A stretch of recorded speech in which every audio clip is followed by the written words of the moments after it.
Anderson Cancer Center. This means advanced cancer care, including access to life-saving clinical trials and integrating care to treat the whole you. Introducing Ochsner MD Anderson Cancer Center. Long live you. Hey, it's Matt Moscona. For years, you've heard me tell you about Insurance Network of Louisiana, helping you find better coverage for less money. But it's not just for your home and auto.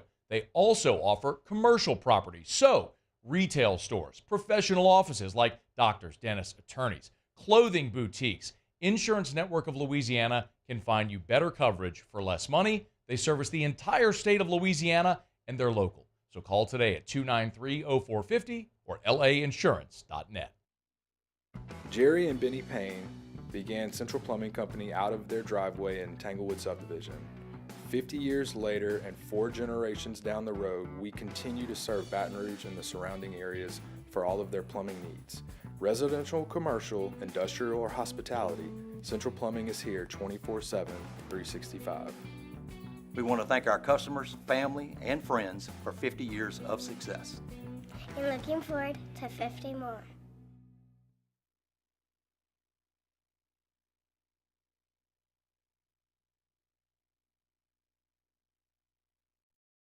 This is SportsCenter.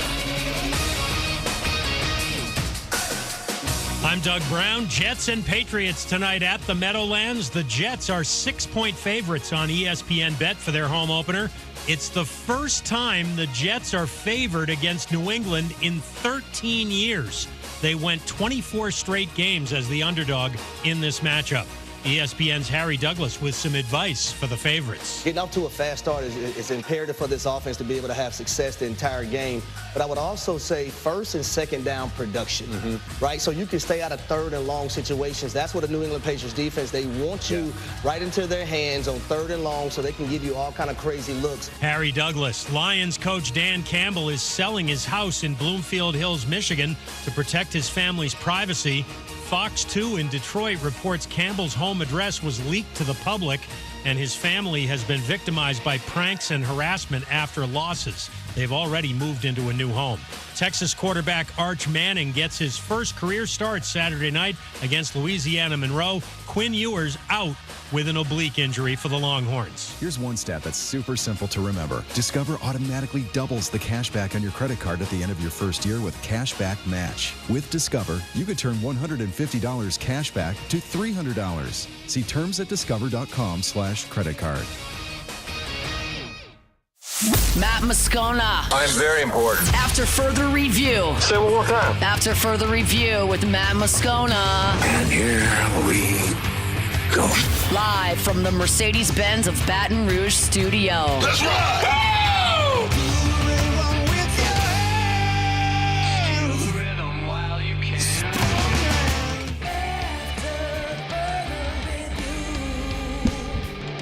And off we go. Welcome aboard. Glad you're with us. It's AFR. I'm Matt. This is Shaq O'Neal, and I hate Matt. Paul O'Neal. They're chanting Paul O'Neal's name. Muso. And Mr. Toby Tomplay.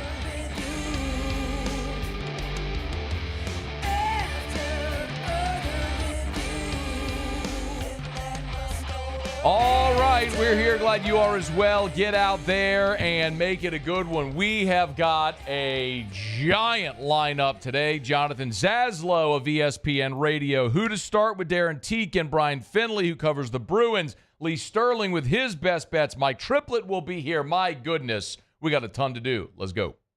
It's time to pop the top on another edition of AFR with Bud Light. Drink easy. Well, we had heard that September the 18th was going to be the day we'd get an update on LSU running back Trey Holly and his legal situation. Trey Holly was scheduled to be in court on Wednesday, and unfortunately for Holly, for LSU, we are not yet at resolution, which means that Trey Holly's season at LSU is likely over now before it has even begun. KNOE Television in Monroe was the first to have the report, so hat tip there to KNOE. New evidence was presented in the case surrounding the shooting from back in February. One of the alleged victims, I shouldn't even say alleged victims, Keisha Cornett was shot, and she was seriously injured. Told KONE, quote, "I got shot twice in my back. I got grazed on the side of my chest, and it hit my lungs. I want him to get punished because I don't deserve this. I'm an innocent person. Thank God I am here and I'm still living." Holly's legal team, with that new evidence being presented now, with the comments from Ms. Cornett, Holly's legal team has until December the 18th to review the evidence that was submitted on Wednesday, which means this case will now last at least until December the 18th, which means Trey Holly's going to miss this entire football season. A couple things. First and foremost, this is obviously a situation where two people were injured, and this is a very serious crime that was committed, and innocent people were injured, and that obviously is so much more important than anything having to do with LSU or any football team or anything like that. So I don't want to be dismissive of that at all. So, full stop. Now, new graph. I'm not there. I don't know any of the particulars of the case. I know Trey Holly has adamantly maintained his innocence, and he'll have his day in court as the legal proceedings go on. I don't have anything further to say about that. I don't know what happened, all that transpired, so I'm not going to even speculate. This is also a sports show, so my job is to discuss how these things affect the sports team that we cover here. That would be LSU. And Trey Holly not being available now for the season is really significant. And this has got to be something, it is something that is totally unexpected by this LSU coaching staff. Remember, a year ago, they had 8 scholarship running backs. That was a big talking point all throughout fall camp. 8 scholarship running backs. There were so many, and Brian Kelly got asked over and over, what are you going to do with 8? And his point consistently was, generally the cream rises, it'll work out, and it did. Logan Diggs ended up being your primary guy last year. Other guys filled roles, as we all saw. When it became clear you weren't going to have Trey Holly, it's when they sort of reassessed everything with John Emery to bring him back. And now we know what's happened. John Emery's got a torn ACL. You're down to just 3 scholarship running backs. And the hope was all along that you'd get Trey Holly back. I want to remind you, Brian Kelly, after the spring game, I mean, this was right in the press conference after the spring game, Brian Kelly was asked about Trey Holly. This is what he said. Well, I think they're talking about, sometime in the middle of April that we could see a full resolution to this. At that time, we'll begin the process in assisting him for reinstatement, and we'll advocate for him on his behalf and welcome him back. Remember, the shooting happened in February. Brian Kelly there after the spring game was saying they expect full resolution in mid-April. The attempted murder charges against Holly have already been dropped. What remains is illegal use of a weapon and aggravated criminal damage to property. If Trey Holly's actually the guy that pulled the trigger and shot Keisha Cornett, that's dramatically different than illegal use of a weapon and aggravated criminal damage to property. So Kelly thought in spring that Holly would be back in April, and then I, in my one-on-one with Brian Kelly at SEC Media Days, asked, and this was the middle of July, asked him for an update on Trey Holly. The judge in that county, he had to recuse himself because of the familiarity. Because of that, they had to move the case back to next week. If it gets adjudicated next week, it should be over with next week. We're hoping that finally ends this saga. That was July. We know what happened. It got delayed to September the 18th, which was Wednesday, and now new evidence has delayed it even further. On one hand, just from a strictly football standpoint, it's so disappointing because of Trey Holly's ability and his promise and potential. I mean, Trey Holly left Union Parish as Louisiana's all-time leader in high school rushing yardage. That's pretty incredible. And we got to see it in a flash last year against Army when he had a really great game, had that 60-yard touchdown run. And he was expected to carry a much bigger load this year, especially with the numbers being what they are, as we already discussed. And part of this whole conversation about the running back position has been, hey, just get to this point in September, because if you get Trey Holly back, then maybe he gets his feet wet against UCLA or South Alabama. You got the open date. And then when you get into October, the meat of your SEC schedule, you can start to ramp him up a little bit. Now it's very clear you're not going to have Trey Holly, barring something dramatically unforeseen in this case right now. The next time they'll be in court is the middle of December.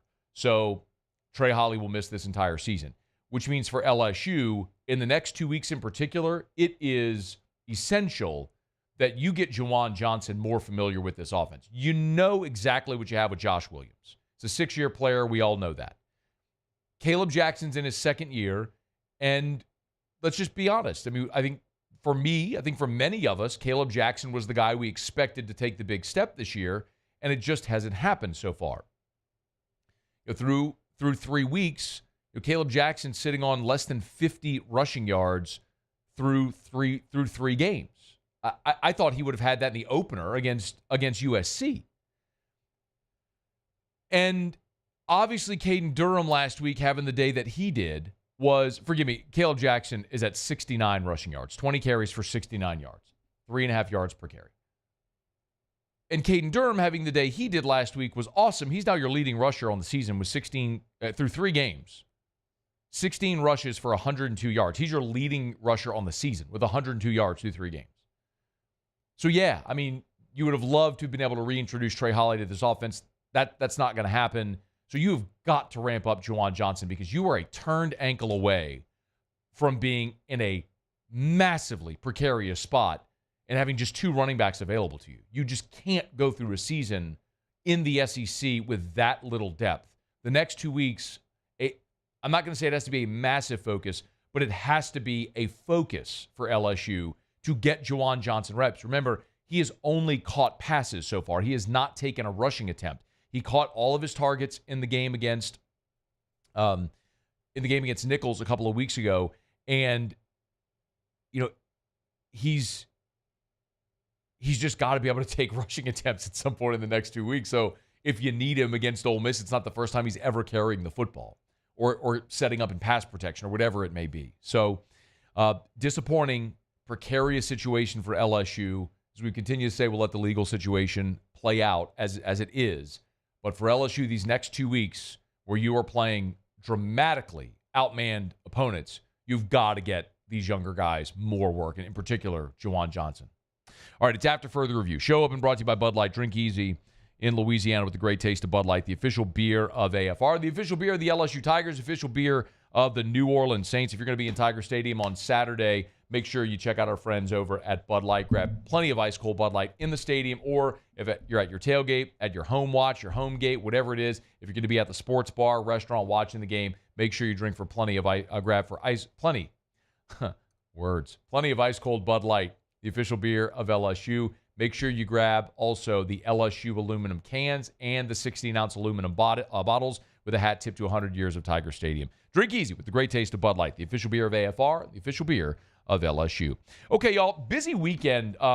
This was a game that many people in the non-conference circled as a gigantic deal. I don't think many thought that UCLA would be just as anemic as they are. But ESPN Radio will be set up in Baton Rouge for LSU-UCLA. Jonathan Zaslow, who hosts that coverage, he's in town. He'll join us when we come back. It's AFR. AFR.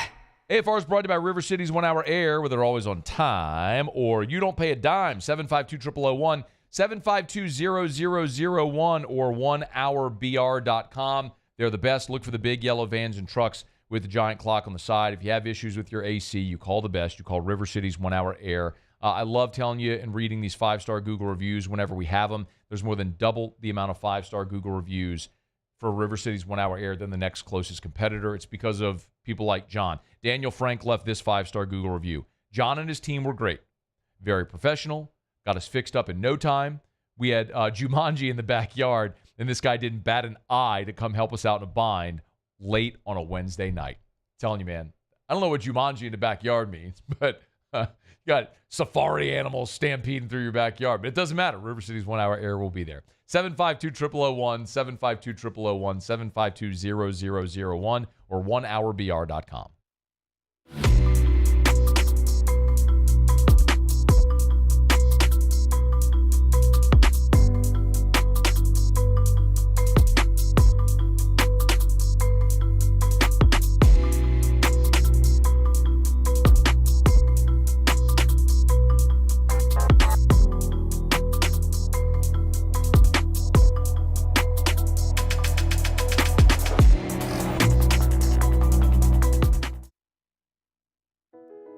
I've been doing business with Luba for 25 years.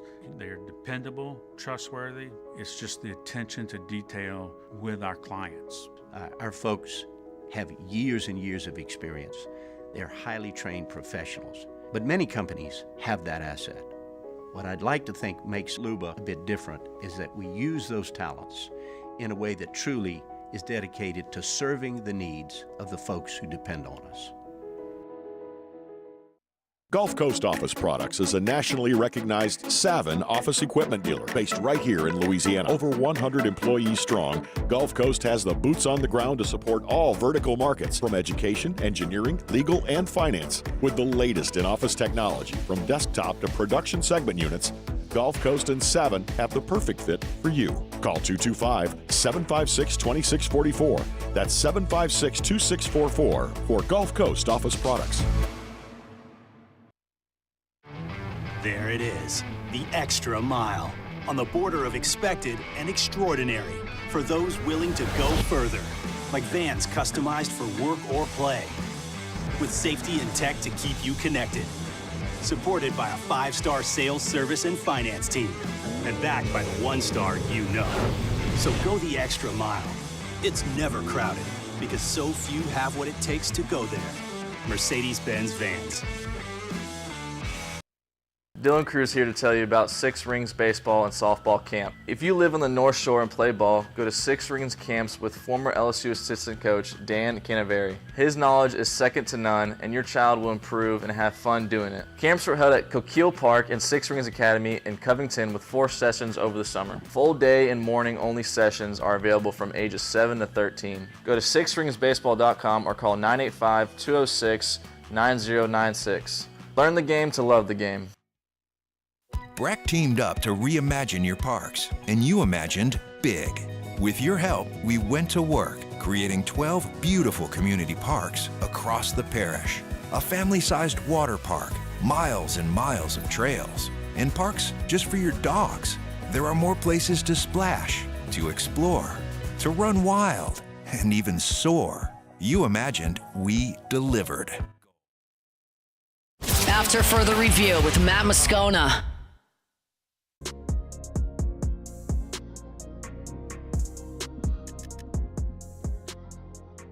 Hey, 1 hour from right now, Brian Finley is going to join us. Brian's been on the show before. He covers UCLA. We're going to take a little bit closer look at the Bruins. It's been a brutal start. There's no way around it.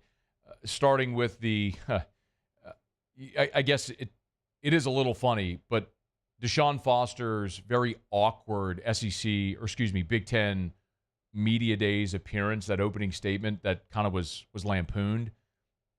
That ended up kind of being foreshadowing for this season.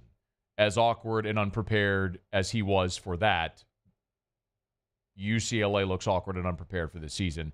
They eked past Hawaii. They got blown out on their home field by Indiana, and now they're coming to Baton Rouge. So, and they're a 24.5-point favorite.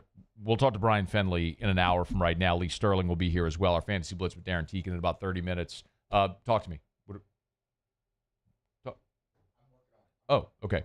We're trying to hook up here with Jonathan Zaslow, from ESPN Radio. One of the cool parts of when you have what's supposed to be a marquee game is a lot of different properties come to town. A lot of different shows come to town. So, of course, SEC Nation will be here. Marty and McGee will be here. Well, the ESPN Radio College Football Tailgate Show will be in Baton Rouge as well, and Zaslow hosts that. So he's going to join us here, talk a little bit about the game. Interestingly, also, the 3 spots that they've been so far this season. They were down in Gainesville for the opener against Miami. Florida got blown out.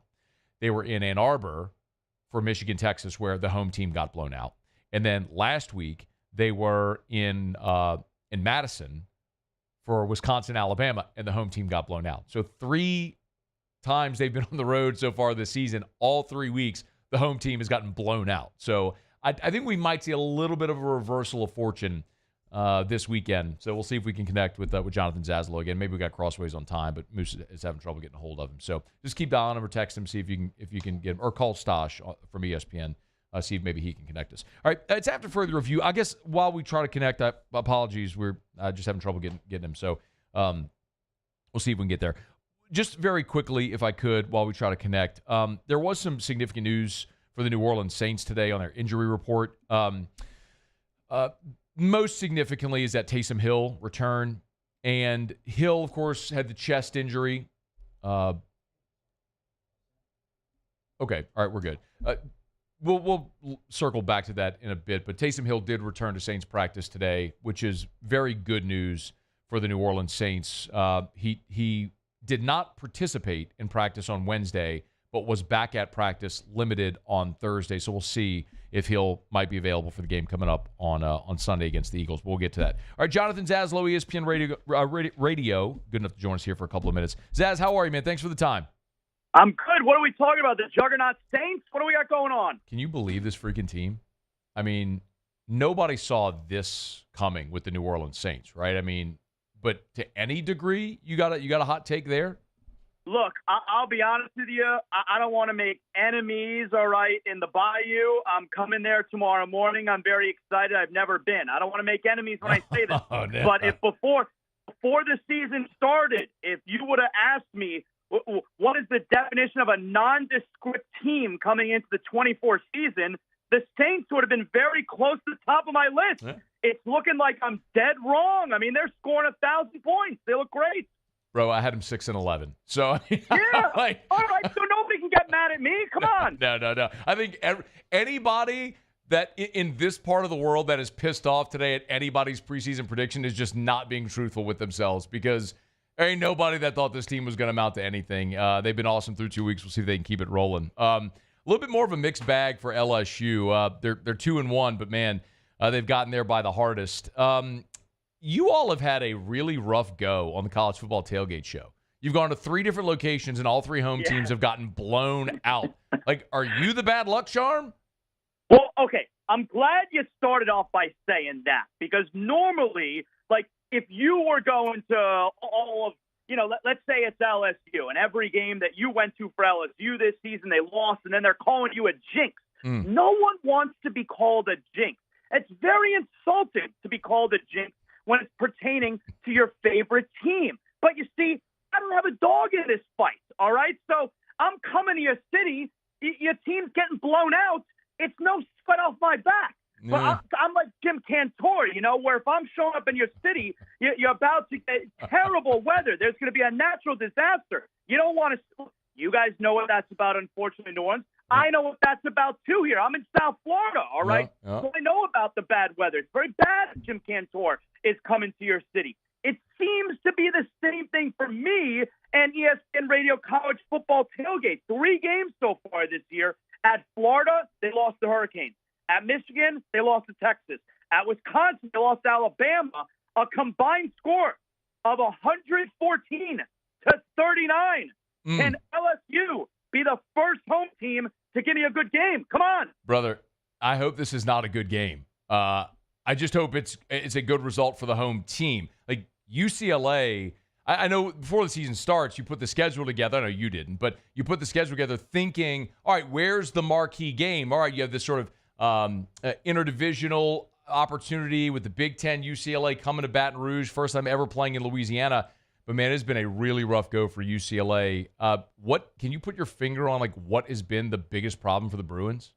Well, first of all, I would love it if I was putting together the games. I would make the best schedule, just the best games every single week. UCLA, though, look, it's their first year in the Big Ten, and you got to get a little bit of a glimpse of it last week. If you want to be taken serious, you can't get killed by IU. I mean, come on. And I guess we'll see what IU actually looks like in a few more Big Ten games. But I got a feeling it's not going to be like what they did to UCLA. And this is a very, very tough stretch here for the Bruins, because at LSU this week is likely the easiest stretch easiest game over this stretch over the next few games, because then they have Oregon at home next week, and then they're at Penn State the game after that. So if UCLA were to lose here, things are likely to get very ugly for the Bruins. I don't know where there's a layup on that schedule. Remember the Pac-12 plays a 9-league. The Pac-12. The Big Ten plays a 9-game league schedule. So they've already played Hawaii in the non-conference. LSU's in the non-conference. Our only other non-conference is the regular season finale against Fresno State. So I don't know where there's a win. I mean, Deshaun Foster. Did he just bite off more than he can chew here? That awkward Big Ten Media Day opening statement, it looks like that, unfortunately for him, was foreshadowing for the season.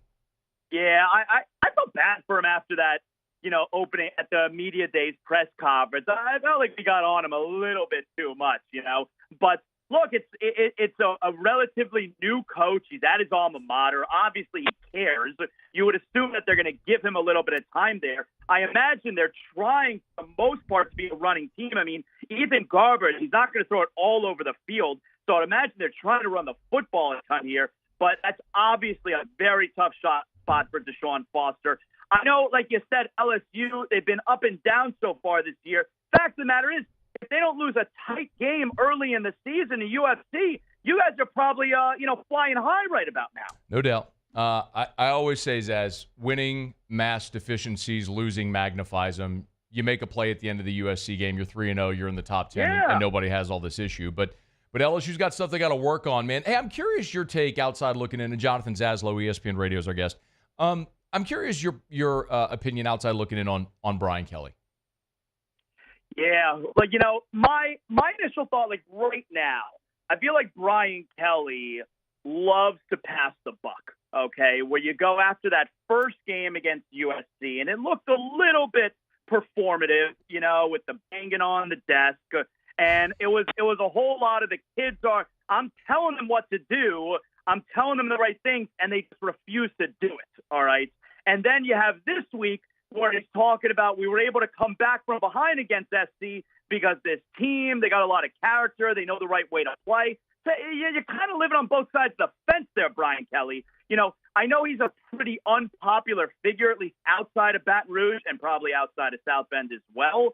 I think Brian Kelly, I'd like to see what he looks like by the time we get, after the Ole Miss game, obviously going head-to-head with Lane Kiffin. That's a major, major deal in a few weeks. I'm pretty neutral on Brian Kelly, except I don't like the part where he makes it seem like he knows everything and just the kids don't follow my instructions. Where do you think I had no real opinion on Brian Kelly before he got here. I mean, I saw, I obviously saw him on TV as the Notre Dame coach and everything, but I never had any interaction whatsoever with him. He's been great here to work with, to deal with. Why do you think nationally the perception of Brian Kelly is what it appears to be? I think he comes off smug. I think it's a lot of what I just said, where, he doesn't exactly take the blame. I think there's a lot of I'm smartest guy in the room kind of deal. You'll see him, not too much, but you'll see him go back at the media every now and then. You don't love that if you're not doing a ton of winning. And of course, leaving Notre Dame, if you're going to leave Notre Dame, you better do some winning pretty quickly. And we haven't seen that at LSU just yet. Of course, you start off the season with another loss. Brian Kelly seems to be terrible in these opening season at a conference game. So he's got that little stigma on him as well. And then, of course, when you get to the SEC schedule, we know there's no better conference in the entire country. So I think overall, though, for the media outside of Baton Rouge, I think there seems to be an impression of smugness coming from Brian Kelly. That'd be my guess. It's interesting, man. The only way he bucks it is to win a national championship, to win at the highest level. It's why he left Notre Dame to come here. We'll see if he can get that done. Jonathan Zaslow is our guest. Y'all get him on X at Zaslow Show, Twitter, X, whatever you want to call it. ESPN Radio's college football tailgate will be in Baton Rouge this weekend. Hey, where are y'all going to be tomorrow? Yeah, well, I mean, I don't have the address right in front of me, but we're posted up. We're very close outside the stadium on Saturday morning. So again, it's 9 a.m. Central, 9 a.m. local time. That's 10 a.m. Eastern. I'm learning. you got to understand, I'm learning about time zones here, all right? Don't worry. when I So is fly our out of the producer, Muse. We've had to work with him on time zones this year. Yes, it's very difficult for me to grasp. So I'm working on time zones. I know it's a 9 o'clock start for you guys there. So we're going to have the big truck. We got the Airstream studio. You can find us, again, 9 a.m. Central. That's when we're going to get started on Saturday. What kind of foods do I need to make sure I got my hands? Because I love when folks who are tailgating next to us come and bring me the food. Okay, so here's the lowdown for sure. You will eat better here than anywhere you've ever been for a tailgate. Like, I have no problem definitively saying that. And people, like, they take so much pride in what they prepare. The one kind of bummer for you is usually when the weather starts getting a little bit cooler is when you get into, like, gumbo weather, like gumbo, etouffee, that sort of stuff. Might be a little too warm. You'll find somebody who's cooking up a roux. You'll find and they will feed you whatever. Just say, hey, I'm here from South Florida. I'm doing ESPN radio game day or the college football tailgate show, and they will just give you everything. There are no strangers when you're tailgating at LSU. Trust me. Is it a welcoming atmosphere? Yes. I'm an outsider. Is it going to welcome me? Oh, you will just trust me. Just walk up literally to anybody. Say, like, literally anybody. Just say you're from out of town. This is your first LSU game. I promise you. They will put on and put out. Like, you will leave singing and extolling the praises of this place. Whether they win or lose, man, you're going to party. We're set up at walk-ons. We're at walk-ons on Saturday morning. Perfect. So everybody knows walk-ons. It's the original walk-ons on Burbank, there, Burbank and Nicholson. Everybody knows where walk-ons is. So check out the guys there for ESPN Radio's College Football Tailgate. We'll obviously be carrying that as well. So 9 a.m. local time. You go meet Zaslow over there, and when he's walking around campus, I'll get him some booze. Get him some booze and some food. Yes, that's my style. I knew you knew my style. Trust me, you will have no problem finding an alcoholic beverage and great food when you're walking around LSU. I assure you of that. It's just a little bit different down here. It's not a dry area, you're saying. Okay. You can buy liquor at a gas station, brother. Like, there are drive-through daiquiri shops here. And you are not going to have a problem finding booze anywhere, okay? Excellent. You are speaking my language. I am looking forward to Death Valley. Yes. Enjoy it, man. Hopefully at least it's fun for a quarter or so. Thanks, man. We appreciate the time. Thanks, guys. All right, be well. That's Jonathan Zaslow. Get him on Twitter, X, at Zaslow Show, Zaslow. You hear him on ESPN or Radio National. Does a lot of great programming there, weekend stuff, and as the ESPN Radio College Football Tailgate Show. So this Saturday, 9 a.m., they'll be set up over at Walk-Ons. All right, it's After Further Review. We're glad you're with us. Let me knock out a quick break. We'll come back, go around the SEC. Stay here. AFR. Get Gordon and get it done. Gordon McKernan Injury Attorneys. Of course, if you've been injured in an accident, it's not your fault. Do what injured people in our state have done for more than 30 years. Get Gordon and get it done. A couple of different ways. Of course, you can start on the website, getgordon.com, getgordon.com. You go to the website. Really easy, man. They got tons of resources there for you. You want to get in touch with somebody, you can do it through the website. You want to read testimonials from past clients, you can do it. You're interested in what type of injury claims and type of injuries that they represent. It's basically all. If it's workers' comp, big truck, car wreck, whatever it may be, you can get all that info at the website, getgordon.com, getgordon.com. You can always call them as well if you want to talk to a living, breathing human. Just call 888-8888 anywhere in Louisiana, 888-8888. That's 888-8888, or go to getgordon.com. If you've been injured in an accident, it's not your fault. You know what to do. Get Gordon and get it done. Bayou Chrysler Dodge Jeep Ram has back-to-school savings like $16,000 off 25 Ram 1500 trucks. We're open for business in our beautiful new showroom and taking $16,000 off. All new Bayou vehicles come with a complimentary extended warranty. The crew at Bayou Automotive is going to do right by you. Gulf Coast Bank and Trust is giving our customers the power to bank anywhere, anytime during this challenging event. And we're right there with you. Our mobile banking app is a smart way to manage your money and time. Gulf Coast Bank and Trust, the bank that cares about you. The Windsor Senior Living Community in Mandeville, Louisiana is a beautiful, vibrant apartment community geared toward seniors. They are nestled right in the heart of Mandeville, where seniors live a more carefree lifestyle in spacious apartments with the peace of mind that comes from having a little extra help. Call the Windsor at 985-624-8040 to schedule a lunch and tour. Come see how the Windsor can be your passport to peace of mind. Electricity is all around us, and our families depend on it.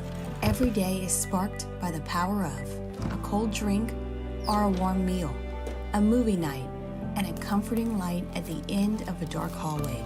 From sunrise to sunset, playtime to bedtime, our team is ready to take care of your electrical needs.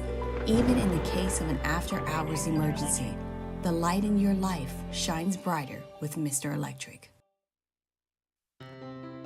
When it comes to ending cancer, we push forward, always working together for you.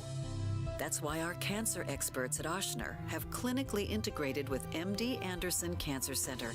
This means advanced cancer care, including access to life-saving clinical trials and integrating care to treat the whole you. Introducing Ochsner MD Anderson Cancer Center. Long live you. Hey, it's Matt Moscona. For years, you've heard me tell you about Insurance Network of Louisiana, helping you find better coverage for less money. But it's not just for your home and auto. They also offer commercial property. So, retail stores, professional offices like doctors, dentists, attorneys, clothing boutiques. Insurance Network of Louisiana can find you better coverage for less money. They service the entire state of Louisiana, and they're local. So call today at 293-0450 or lainsurance.net. Jerry and Benny Payne began Central Plumbing Company out of their driveway in Tanglewood Subdivision. 50 years later and 4 generations down the road, we continue to serve Baton Rouge and the surrounding areas for all of their plumbing needs. Residential, commercial, industrial, or hospitality, Central Plumbing is here 24/7, 365. We want to thank our customers, family, and friends. After further review with Matt Moscona. Ole Miss went to Wake Forest and blew them out 40-6 this past Saturday. Wake Forest promptly responded by canceling next year's game in Oxford. I shouldn't laugh. Lane Kiffin lambasted them, said they violated an unwritten rule, whatever. Today, the athletic director there in Winston-Salem, John Curry, said, and I quote, given the ongoing financial pressures of the new era of college athletics and our priority on continuing to grow resources to benefit our student athletes, it was the right business decision to secure this 2-game home-and-home series with Oregon State and cancel the planned game in Oxford next year. Here's what's odd. So because Wake Forest is canceling that game, they have to still honor the terms of the contract. Like they still have to buy out that game. So it's going to cost them financially, and they're not going to get the financial reimbursement of the trip. Well, I should say they got the financial windfall, obviously, of a game in Oxford, whatever it would have been. Sorry. Let me stop. Wake Forest obviously had a huge financial windfall of hosting Ole Miss. When you go on the road, you get a payout, but it obviously wouldn't be as much as the home game. So they got the home game. They didn't have to make the return trip, but they have to buy out that game. So they're doing the dollars and cents thing. Obviously, they would have lost in Oxford next year, you would think. Instead, now they'll do a home-and-home with Oregon State. They're still going to travel next year. They're going to play in Corvallis in 2025. So they're going to fly across the country to Corvallis, which can't be cheap, and then get a return trip in 2029 or maybe earlier. So by the way, for Ole Miss, this is challenging because schedules are done so far in advance. And remember, the SEC mandate is you play one Power 5 non-conference team every year. So now Ole Miss is kind of up a creek because there isn't a very obvious opponent for next year in the Power 5 or the Power 4. Ole Miss could apply for a waiver. Remember, LSU had to do this when they scheduled BYU, because they had that game against BYU and they had to get it approved by the SEC to qualify for the Power 5, to meet the Power 5 requirement. BYU at the time was an independent, but they approved it. So the SEC will approve a waiver if they need to, whatever the case may be. This happened to Georgia as well. Like Georgia had a game scheduled, a home-and-home with Oklahoma, that had to get canceled because Oklahoma was coming into the league. So Georgia had something happen there. But anyway, here's the thing about Ole Miss. I don't know what Wake Forest will be next year. What I do know is Ole Miss is going to be a fraction next year of what they are this year. Like, mark the tape, clip it, whatever. Ole Miss very clearly pushed all chips to the middle of the table for this year. And I don't blame them for doing it. It's just one of the ways teams are going to go about roster building in 2024 in this era.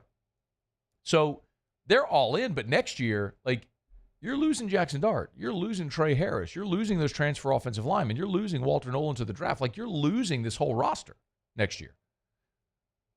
Maybe Lane, you might lose Lane Kiffin. You may be in Gainesville. I don't know. I'm not predicting that. I really don't know what Florida's going to do or what Lane Kiffin would do. What I do know is Ole Miss saw an opportunity here this year against that schedule with Jackson Dart returning and everything to go, let's go all in. Let's go ham in the portal, just a bunch of one-year mercenaries, take our swing and see if we can make the playoff and win a natty. And I respect them doing it, but it's not sustainable. And next year, their roster is going to be gutted. I mean, they're going to lose half their roster next year. So Ole Miss is going to take a seismic step back. I'm not telling you they're going to be awful, but they're not going to be a contender next year. So if you're Wake Forest, like, that might actually be the game you'll want to play next year. Anyway, something worth filing away. So Ole Miss is going to have to look for a game somewhere to play now that they've lost the Wake Forest game on the schedule for next season. All right, it's after further review. We're glad you're hanging out with us here. We're brought to you by Shaw Bills Tire and Auto Service, ShawBillsTire.com. Love telling you about Shaw Bills, name brand tires at wholesale prices, and they treat you like family. I've told you that for years. I've used that line for years talking about Shaw Bills, and I get to prove it to you now as well because it's not just me. It's not just lip service. Earlier this week, if you missed it, I've been telling you, Miss Beth Darin, the owner, CEO there at Shaw Bills, Mr. Charlie's daughter, second-generation owner. Miss Beth was named the Modern Tire Dealer of the Year nationally. Incredible honor to be named the Modern Tire Dealer of the Year. That's the entire country. Miss Beth over at Shaw Bills, #1 in the whole country. What an honor. So well-deserved. It's because that's how they've built their business since they opened their doors more than 50 years ago. They'll sell you name brand tires at wholesale prices. They treat you like family, which is why people coming back year after year after year. It's Shaw Bills. ShawBillsTire.com. Shaw Bills, we keep you rolling. All right, let's go around the SEC. Around the SEC, bringing you the biggest news from the nation's best conference, the Texas Longhorns.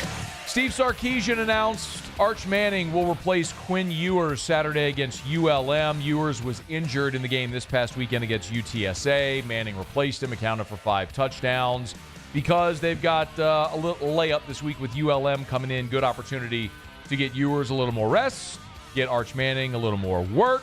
Last week, with Arch at the helm, Texas beat UTSA 56-7.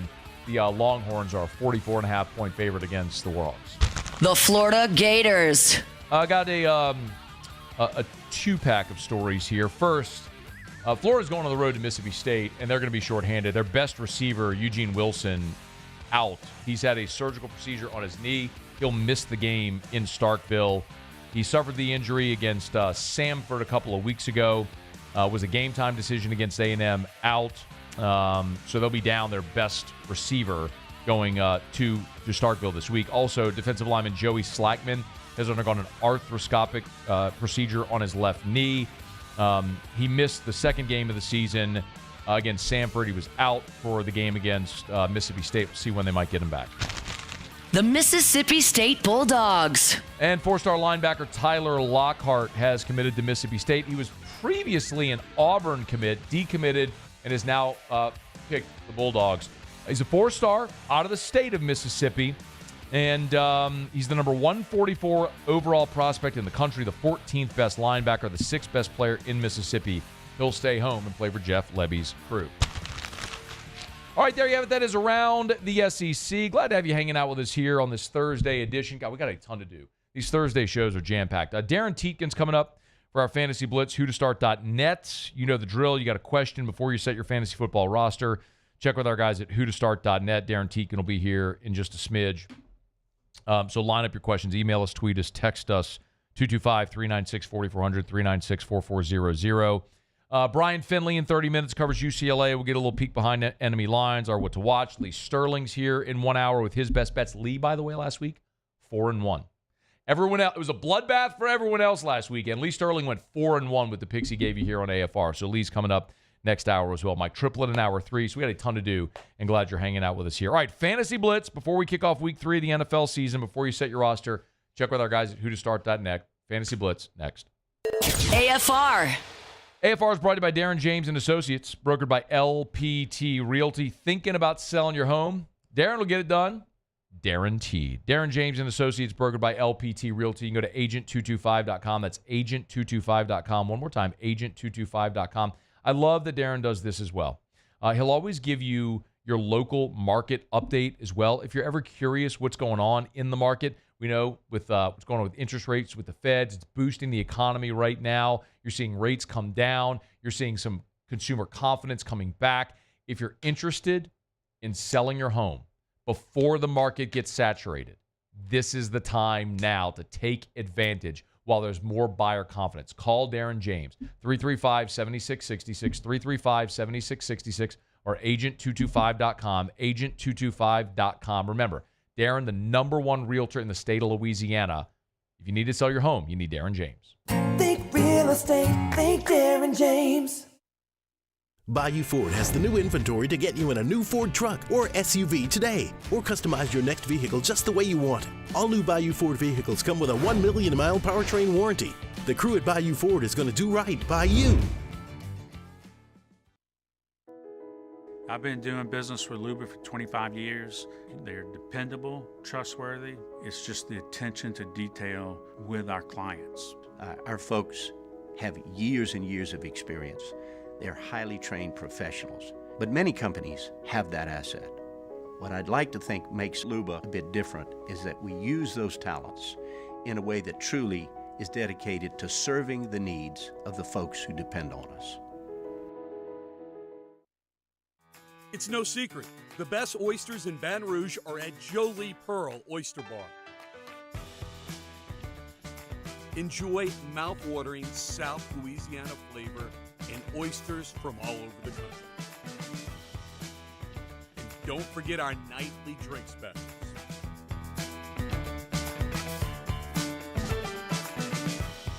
Jolie Pearl Oyster Bar, located in downtown Baton Rouge. Gulf Coast Office Products is a nationally recognized Savin office equipment dealer based right here in Louisiana. Over 100 employees strong, Gulf Coast has the boots on the ground to support all vertical markets, from education, engineering, legal, and finance. With the latest in office technology, from desktop to production segment units, Gulf Coast and Savin have the perfect fit for you. Call 225-756-2644. That's 756-2644 for Gulf Coast Office Products. There it is, the extra mile, on the border of expected and extraordinary, for those willing to go further, like vans customized for work or play, with safety and tech to keep you connected, supported by a 5-star sales, service, and finance team, and backed by the 1-star you know. So go the extra mile. It's never crowded, because so few have what it takes to go there. Mercedes-Benz Vans. Dylan Cruz here to tell you about Six Rings Baseball and Softball Camp. If you live on the North Shore and play ball, go to Six Rings Camps with former LSU assistant coach Dan Canaveri. His knowledge is second to none, and your child will improve and have fun doing it. Camps are held at Coquille Park and Six Rings Academy in Covington with 4 sessions over the summer. Full day and morning only sessions are available from ages 7 to 13. Go to sixringsbaseball.com or call 985-206-9096. Learn the game to love the game. At Relief Windows, we're more than windows. We're windows, doors, hardy plank, and vinyl siding. But our number one product is always customer satisfaction. Visit us. After further review with Matt Moscona. After further review, this is the Fantasy Football Blitz. Do you know who I am? Powered by whotostart.net. Who the hell are you? Whotostart.net. The Fantasy Football Blitz. Who the bitten? This is the Fantasy Football Blitz, powered by whotostart.net. All right, let's get it. Week 3 of the NFL. Kicked off tonight. AFC East. Jets, Patriots. Our guy Darin Tietgen's here to answer your fantasy football questions, so start lining them up. Email us, tweet us, text us, 225-396-4400, 396-4400. Darin, how are you, man? I'm doing good, and tonight's game will probably be more like the NFC or AFC least. Yeah. It's amazing how fortunes can turn, how cyclical things can be in the NFL. Anything on tonight's game we're keeping an eye on? Yeah, I mean, it's Aaron Rodgers, so that's exciting. He made it through his first couple weeks with unscathed. So this should be a good game for his offense. Look for him to target Garrett Wilson, and then of course lots of Breece Hall this tonight. And then on the other side, look for the Patriots to try to keep Aaron off the field by running Ramondre Stevenson quite a bit as well. Sleepers this weekend. Yeah, I got a couple. With Bryce Young benched, we have Andy Dalton starting for the Panthers. Not saying Andy is himself a sleeper, but interesting things happen when they go to a veteran like Dalton. Usually the run games kind of settles down. So we'll tag Chuba Hubbard against the Raiders as a nice sleeper for this week if you're looking for a running back. And then with all the injuries in San Francisco, especially at the running back and wide receiver positions, we're looking for Jawan Jennings to step up for a pass catcher for Brock Purdy. So look for Jennings to put at least 70, 80 yards against the Rams this weekend. All right. We'll get your questions in for Darin, whotostart.net, the numeral 2, whotostart.net. We've been doing this, I don't know, for 14, 15 years now, whatever the number is. Darin jumps aboard, answers your fantasy football questions, so get them in. Let's go to email first. Leslie, you know you're an AFR fan when you ask the question this way. Ron Rodgers, the emperor of empty yards, or Jared Goff? No good. Yeah, you can hit it, Buse. Go ahead. Hit it out. There it is. That's our nickname for Derek Carr. Prior to the last 2 weeks, he has been known here by that name, but his yards have been anything but empty so far through 2 weeks. So Rodgers, Carr, or Goff? Who to start? Yeah, definitely not Rodgers. I think he's going to be doing a lot of handing off and dumping off to Breece Hall tonight. So I wouldn't start him unless you're in the super flex type of league. Between Carr and Goff, it's pretty close. Carr has been doing some great things with that Saints offense, but they're facing a team in the Philly Eagles that should apply some pressure to him. So not as much pressure going to be on Jared Goff, and it looks like that's probably going to be a shootout in the desert. So I think we'd go Goff there just by a hair. Here's one from Craig who said, hey, Darin, T. Higgins listed as questionable. Sit him or play him? Yeah, I mean, even if he plays, I think I'd want a week to see how he is back in live game action. I mean, unless you're, looking at a guy that's way down the rankings instead of him, you might be able to plug in. But I think I'd wait a week. Trey on the text line, who to start? He's got needs help at flex. He's got Jalen Waddle or Austin Eckler. Who to start? Yeah, obviously with Tua going out, that offense is going to change a little bit. Skylar Thompson's more of a running quarterback. That being said, I think Waddle will still get a consistent set of targets just because of the routes that he runs. I would downgrade him a little bit, and I'm downgrading Tyreek Hill quite a bit. I think a little bit better option in terms of Waddle getting the underneath routes and that. So if you're in the PPR league, I think you can go with Waddle there just by a hair. Chandler Watts, who to start? Quarterback. He's got Derek Carr, Joe Burrow. Who you got? Oh, definitely Burrow. We like that matchup against the Redskins, the Commanders. Old habits die hard, bro. Yeah. Joel Atkinson, who to start? Baker Mayfield or Patrick Mahomes? You can't say Baker. I mean, they're going to be doing a lot of running against that Denver team. You don't sit Mahomes. That's a tough spot to be in, having two quarterbacks that are definitely fantasy viable. But Patrick Mahomes is Patrick Mahomes, and should be a shootout there against the Falcons in Atlanta. Brennan, Matt Stafford or Brock Purdy, Superflex PPR league. Who to start? I think both quarterbacks are viable Superflex options, but I think Purdy, even with Debo going on, hitting the trainer's table, I think he's probably the better bet. So yeah, I would go with Purdy there. Here's one from Rusty, PPR league, Javonte Williams or Tyler Johnson. Who to start? Yeah, I picked up Tyler Johnson in a lot of leagues. Now that Kupp is out, it's going to be between Demarcus Robinson, him, and the rookie Jordan Whittington. So until we see how that kind of the target share pans out for the Rams, I think I would go with your other option there just for a week. Here's one from Greg, who to start. It's a half a point, half a PPR league. Najee Harris, Tony Pollard. Also says C.J. Stroud or Baker Mayfield. I have Nico and Godwin on my roster starting. Running back, I'd go Pollard. And then the quarterback, it's hard to bench C.J. Stroud. We have him depressed in the rankings a little bit this week just because of the matchup against the Vikings. The Vikings defense has just been crazy good all over the place. But C.J. Stroud obviously operates in a nice offense. He's still a top 10 quarterback for us this week, so I'll go Stroud there. Andrew Watson, running back question, Zamir White or J.K. Dobbins, who to start? Yeah, I'm not really high on Zamir White. He's, just kind of he doesn't catch the ball, so hard to start him. Looks like Alexander Madison's taking over some carries, so definitely go with your other option there. Let's see if we can get maybe one or two more in here. Christian Lewis, who to start? He needs two of these three. Rashid Shaheed, Brian Thomas Jr., Tyreek Hill, who to start?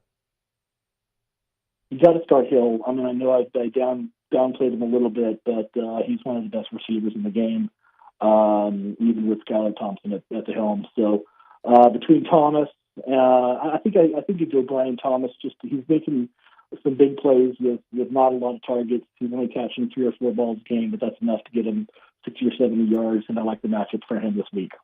Let's see, Sean, last one. Would you cut Justin Tucker? He has not hit a long one in almost 2 years. I mean, I play kind of kicker roulette, but having a guy like Justin Tucker who's consistently good is always good to have. So I think I'd keep him around. Let's see what it does this week. Darin Tietgen, who2start.net. It's the numeral 2, who2start.net. Check them out. Get your personalized fantasy football advice. Use the promo code ESPN for a discount. Thanks, man. Always a pleasure. Thanks, man. We appreciate it. We're brought to you by Evamore, EVAMOR, Evamore.com, Evamore.com. Got Evamore on the set here every day. I drink it every day.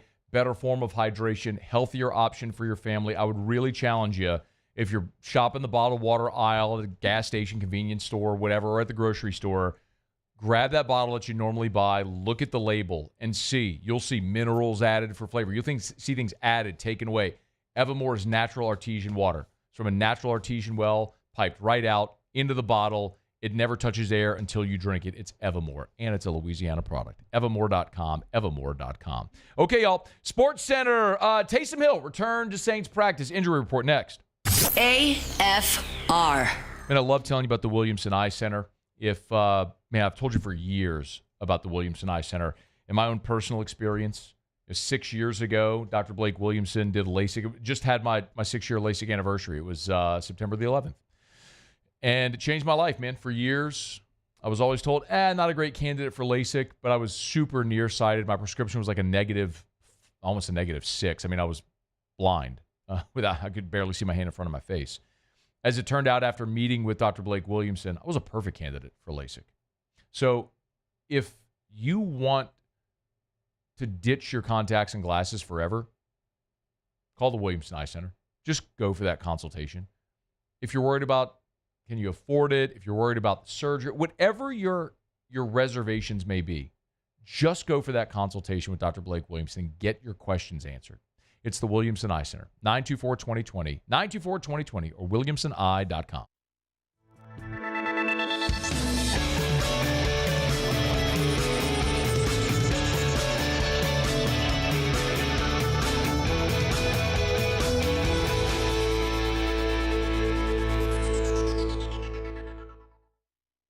Electricity is all around us, and our families depend on it.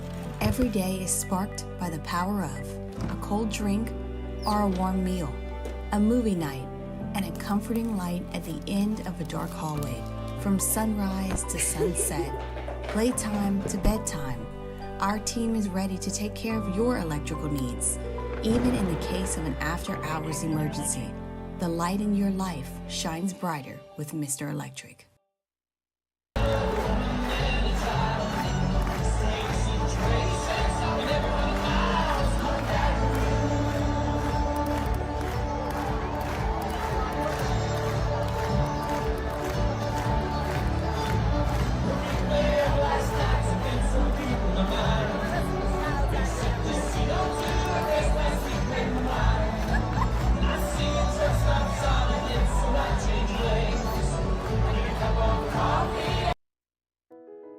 I've been doing business with Luba for 25 years.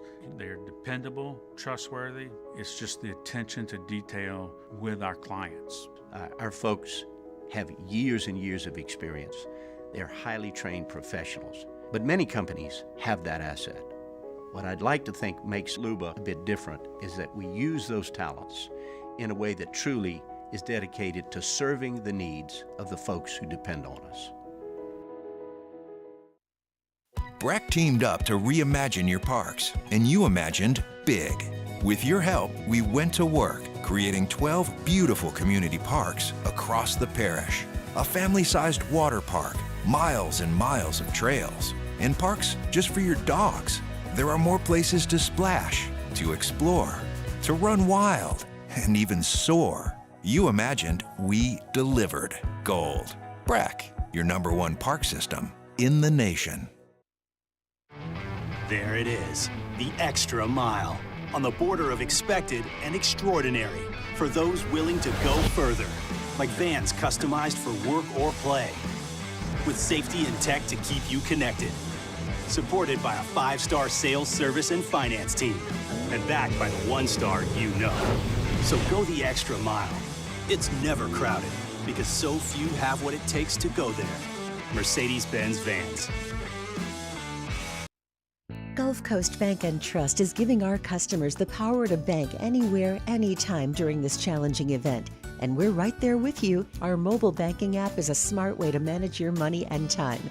Gulf Coast Bank and Trust, the bank that cares about you.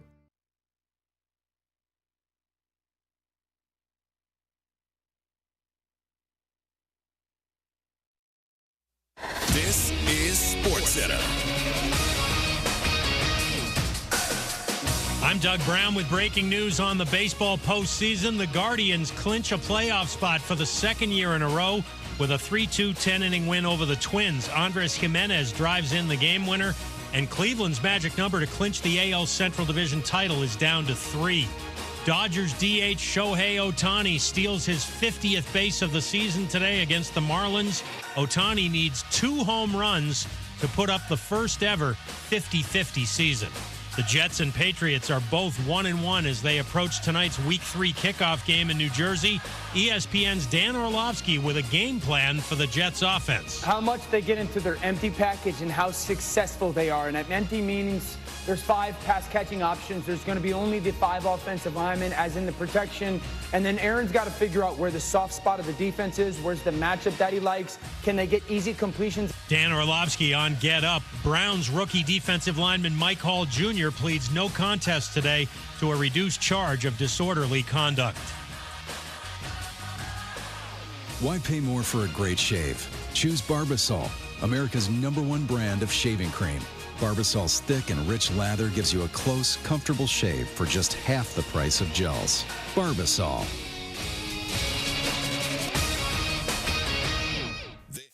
Matt Moscona. I'm very important. After further review. Say one more time. After further review with Matt Moscona. And here we go. Live from the Mercedes-Benz of Baton Rouge studio. Let's ride!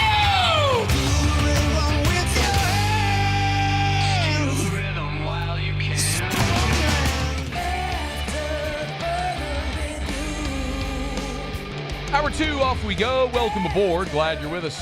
Say FR. I'm Matt. Love you, Matt. Paul O'Neill. They're chanting Paul O'Neill's name. Muso. And Mr. Toby Tomplay.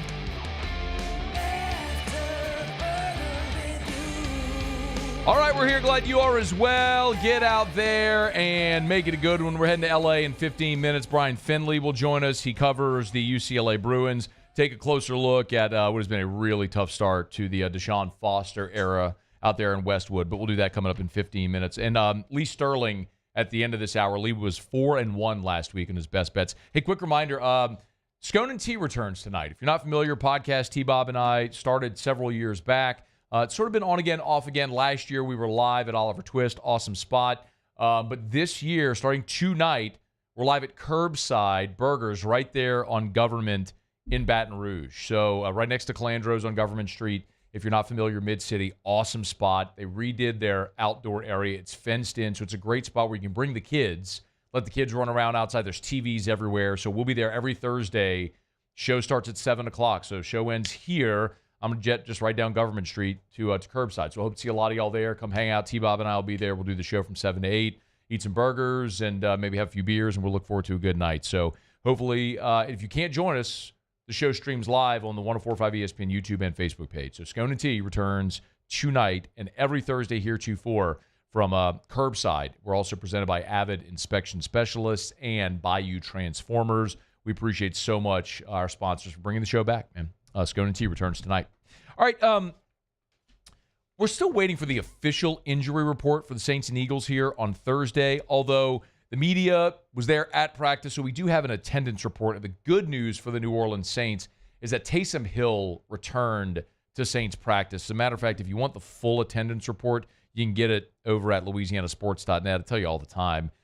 Just bookmark LouisianaSports.net. It's totally free. No paywalls, no subscriptions. It's always going to be free content. We hired Ross Jackson to anchor our Saints coverage. Does a great job. So Ross was there at practice today, and he's there every day. So we'll file the attendance report as soon as it's live. The big news is Taysom Hill returned today, as did Colin Saunders, which we're hoping Colin Saunders, the big defensive lineman, might be soon returning from that calf injury. Unfortunately, the two players not present were safety Will Harris and offensive lineman Landon Young with a foot injury. So we're waiting to see the injury report for the reason given for Will Harris's absence. But Will Harris has been very good opposite Tyrann Mathieu there at the safety position to start this season. We'll see Taysom Hill, the chest injury, was hospitalized there in Dallas, released, flew home, and was back at practice on Thursday. So we'll see if they can ramp up, get him ready to go for Sunday against the Eagles. Interestingly enough, we did find out, and Jalen Hurts actually acknowledged it, that all last week, despite never being listed on the injury report a week ago,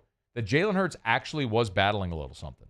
I was battling something all week, and so I actually lost my voice the day of the game, that morning, yesterday, the day before, and then the day of the game, I lost my voice, and ended up being able to get it back a little bit, enough to scream and obviously operate the game. So still kind of trying to get over that sickness. The reason it's interesting is Jalen Hurts at no point last week was listed on the injury report. And you might say, well, what's the big deal? Like, first of all, it is an NFL mandate. You must disclose injuries. The Eagles did this a year ago. Jalen Hurts was dealing with a knee injury. It was never disclosed by the team. The illness last week was never disclosed by the team.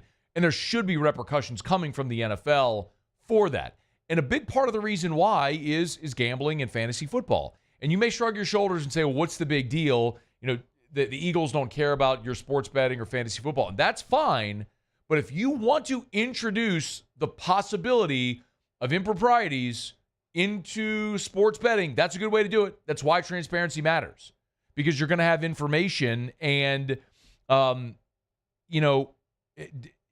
sort of insider information there that provides significant value. If you know a significant player is injured or limited for whatever reason. I mean, that's how lines are altered. And again, you may not care, but one of the reasons, I'll bring it home to the players, one of the reasons that you continue to see incredible television numbers, record television numbers, which are inflating these TV contracts, which is a giant part of the salary cap continuing to increase and player salaries increasing, is the amount of people who watch the NFL for gambling and fantasy football. You don't have to play. I don't play fantasy football. I sports bet every day.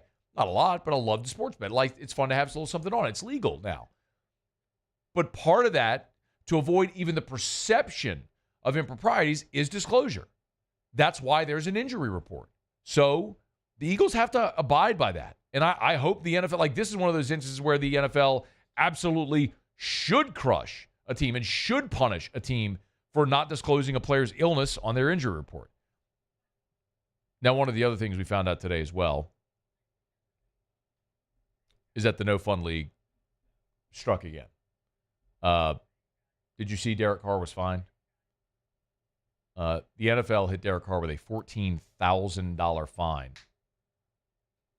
for his touchdown the Michael Jackson touchdown celebration where he grabbed his crotch. The No Fun League, alive and well. I will say, they are consistent. If we remember, Marshawn Lynch, Beastquake, grabbed his crotch, diving into the end zone against the Saints, one of the worst memories of my life as a Saints fan. He was fined for the gesture, so consistency there. The challenge and the hypocrisy, though, is that Marshawn Lynch touchdown the NFL uses in all of its promotional items. So you're using something you find in promotional items. It's also a little perplexing that Derek Carr wasn't flagged on the field, but then was fined. Y'all also remember when Alvin Kamara had 6 touchdowns against the Minnesota Vikings on Christmas Day, and he wore the elf cleats. Do y'all remember that? The red and green elf cleats that he wore. Well, he was fined for wearing the elf cleats, only then to have the elf cleats go to Canton at the Pro Football Hall of Fame for his 6th touchdown day on Christmas. So, I don't know, man. The NFL just can't seem to get out of its own way. I'll also remind you that Michael Jackson at one point performed at halftime of the Super Bowl where he was grabbing his crotch. I mean, look, Derek Carr is a $150 million contract. I don't think Derek Carr is sweating 14 G's, and I get that. It's just the principle of the matter. For whatever it's worth, Derek Carr did meet with reporters. And, you know, it's a different approach this week for the New Orleans Saints, where all throughout the offseason, they've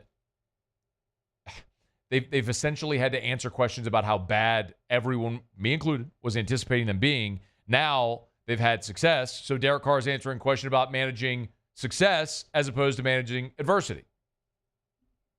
Early in my career it was, because I was like, yes, we freaking won, we did. And it's like, oh crap, you know, like, yeah, I do that so much. And it's like, at the end of the day, like, I'm genuine. Like when I said it last year, and I'm saying this year, like, it really doesn't matter. You know, every week is a new challenge. Every game, every play is a new challenge. And that's the beautiful thing about football, is you get to put the ball down and go find out. You know, and I said that last year. I say it this year. Like, it doesn't matter what we did the first 2 weeks. The Philly don't care about that. They're coming in here trying to beat us in our home. And so for us, we get to put the ball down, and the work that we put in from the off season, and then this week until Sunday, you know, that's what's going to count. Saints, Eagles, noon Sunday in the Dome. We'll give you an official pick on Friday's show, but the way the Eagles have struggled against the run through 2 weeks, the success with which the Saints have had running the football, the Saints coming back home, and mostly Eagles traveling on a short week. I'm big. Y'all know this. I am big on spots in the NFL. Like, not just who you play, but when and where you play them. Eagles traveling on a short week is a tough spot. I know the Saints have struggled with mobile quarterbacks, but I understand why the Saints are favored in this game. 2.5 is the line. And see if the Saints can make it 3-0. All right, it's After Further Review, brought to you by Parish Construction and Roofing, parishbuilt.com, parishbuilt.com. Y'all, I told you this yesterday. The Louisiana Department of Insurance, I've told you about fortified roofs now for a while. LDI has opened up a new window, a portal window, not the transfer portal. This is the fortified roofing portal window for Louisiana homeowners to apply for a grant, a $10,000 grant for a fortified roof. There's only 300 that are going to be awarded in this portal window. If you are interested, we have links at our website. We can help you go through the whole process of applying for that fortified roofing grant. So go to parishbuilt.com, parishbuilt.com. Also got all the info there on our website. It's on our social media as well. If you're interested in applying for a fortified roofing grant, we can help you go through that whole process to apply, to get the grant approved, and then ultimately to install a fortified roof at your home. It'll lower the cost of insurance for your homeowner's insurance by as much as 50%, 50, depending on who your homeowner's insurance is with. It's Parish Construction and Roofing. Go to parishbuilt.com, parishbuilt.com to learn more, or give us a call at 225-364-1007, 364-1007. Service the entire state of Louisiana. So it doesn't matter where you are. We will come to you, parishbuilt.com. Okay, let's grab a break. We'll go out to L.A. Brian Finley covers the UCLA Bruins. It's looked bad through these first 2 games of the Deshaun Foster era. Any chance of it getting better in Baton Rouge on Saturday? We'll ask a guy who knows the Bruins well. Stay here. It's AFR. After further review. Hey, if y'all are looking for something fun, something different to do tonight, get on by the Renaissance Hotel. Love telling you about the Renaissance Hotel. Great partners of ours here, and they do such a great job there at Tallulah inside the Renaissance. They bring fun, creative, different ways for people to get out and enjoy an evening and do something different. Well, tonight is the charcuterie culinary class. If you're interested, it's tonight, 6:30 until 8 p.m. right there at Tallulah inside the Renaissance Hotel. Every ticket includes a charcuterie board and a wine flight. So, again, if you're looking for something to do tonight, Thursday, get the weekend started off early. Get on by the Renaissance Hotel. Again, the charcuterie culinary class. You want to learn about wines and cheeses and meats and all and how to pair everything like that. Great opportunity to do it tonight at the Renaissance Hotel. 6:30 until 8 p.m. Check it out at Tallulah inside the Renaissance Hotel. Tigers will be at the Renaissance tomorrow. It's the Renaissance Hotel. There it is, the extra mile, on the border of expected and extraordinary, for those willing to go further, like vans customized for work or play, with safety and tech to keep you connected, supported by a 5-star sales, service, and finance team, and backed by the 1-star you know. So go the extra mile. It's never crowded, because so few have what it takes to go there. Mercedes-Benz Vans.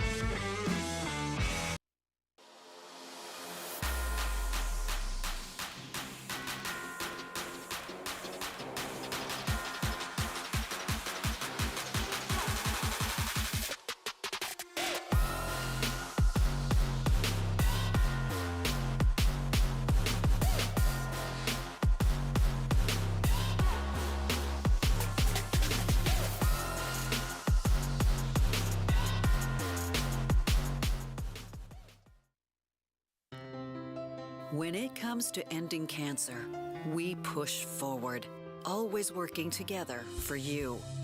That's why our cancer experts at Ochsner have clinically integrated with MD Anderson Cancer Center. This means advanced cancer care, including access to life-saving clinical trials and integrating care to treat the whole you. Introducing Ochsner MD Anderson Cancer Center. Long live you.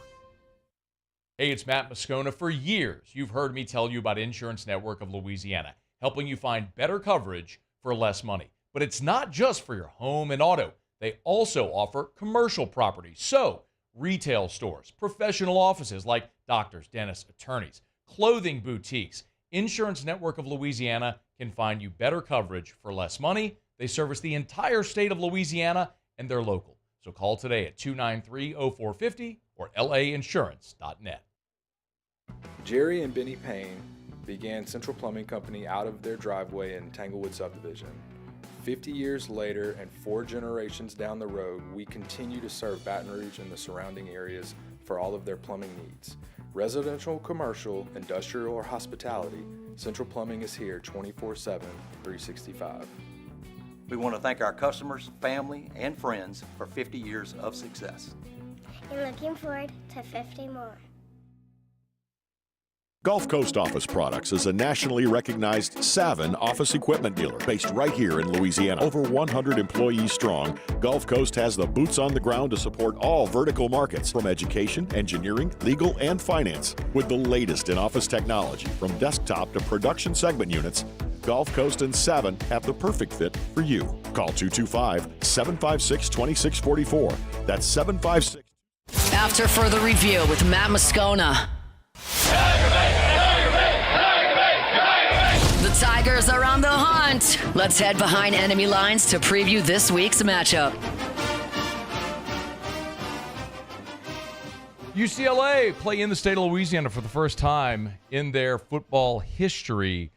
Ooh, tough ask for the Bruins coming on the road. A 24.5-point underdog. Brian Finley covers the Bruins, does their official football postgame show as well. They're on AM 570 out in L.A. He's good enough to join us for a couple of minutes here. Hey, Brian, welcome back, man. How are you? I'm great. Great to be talking to you again. Thanks, man. We appreciate it. Look, no other way to say it. I mean, it's been a rough start. Give me some context on what it's like around the Bruins program right now, 2 games and 3 weeks into the season. Yeah, I would say, honestly, the energy is pretty low right now. I think people thought that Eric Bieniemy would have the offense rolling by this stage, and clearly that hasn't come yet. Not to say it won't come, but it hasn't come. There's been reports about, his system being really complex, and the guy's not really getting it. And I think the biggest struggle right now is the offensive line. But if you go on social media, Matt, I've never heard of a one-loss team. I mean, UCLA did get beat in their Big Ten home opener, but it was as if that one loss meant that there was going to be a loss every game the rest of the year. And I'm not saying that can't happen. Of course, there is a possibility. But the fans took one lopsided loss, and now are saying to themselves, they don't even think UCLA is going to win another game this year. And I'm not going to go that far. Okay. We could pull up big picture in a second. Let's kind of narrow the focus a little bit. So you mentioned struggles on the offensive line. What is sort of the culprit there? The culprit is that UCLA has not done a good job in recruiting. And the way that Chip Kelly left the program, he left it after sort of the coaching cycle had passed, and a lot of the transfers and that market and all of that had passed as well. So UCLA under Deshaun Foster was put in a really tough position. They have two transfers on the O-line that they were able to snag. The problem is they're not getting any push on the offensive line. And this is a team that has a really good running back and they're not able to exploit that. And the pass protection might be the only thing that this team is okay at. Beyond that, you get tight ends, you get running backs that are trying to block, pick up guys that are rushing for the quarterback, and they're missing there's a lot of miscommunication going on, a lot of missed assignments. And the UCLA, their offense has scored over the first two games a total of 2 touchdowns, 1 touchdown per game. That is not going to get it done. And too many times the offense puts the defense in a horrible position because all of a sudden it's 14-0 before you know it. And now you're forcing things. And there's a lot of chaos going on right now. And I get the state of the program and where it is, but I mean, the predecessor of a head coach, he deserves some of the blame too, because UCLA, I mean, Deshaun Foster was the running backs coach for the Raiders. He had left the program. They brought him back to be the head coach after Chip decided to leave, after a lot of the coaching carousel merry-go-round opportunities come and pass. And it's just a team that is hurting for depth right now, I think, at the O-line position, and they don't have the quality right now. What is the strength, perceived or otherwise, on the offensive side? The strength is the wide receivers. They've got Rico Flores, a transfer from Notre Dame, who is outstanding. They just can't get the ball to him. They've got Michael Sturtevant, a transfer from Cal, and they can't get the ball to these guys. They've got arguably one of the best wide receiver corps in the conference of the Big Ten, and they can't get the ball to them. They can't convert on third downs. They can't stay on the field. I think UCLA maybe converted 3 third downs on offense in their game against Indiana. They have really solid running back play, but it's the same saga over and over. It's you go 3 and out, you go 3 and out. You can't develop a rhythm, and you've got a veteran presence in a quarterback who's very familiar with UCLA. He's a redshirt senior, transfer from Washington. His brother was the quarterback for many years at Cal, and you've got Ethan Garbers as the QB. And look, I love the guy, but he's lost out there, and I'm not saying it's his fault.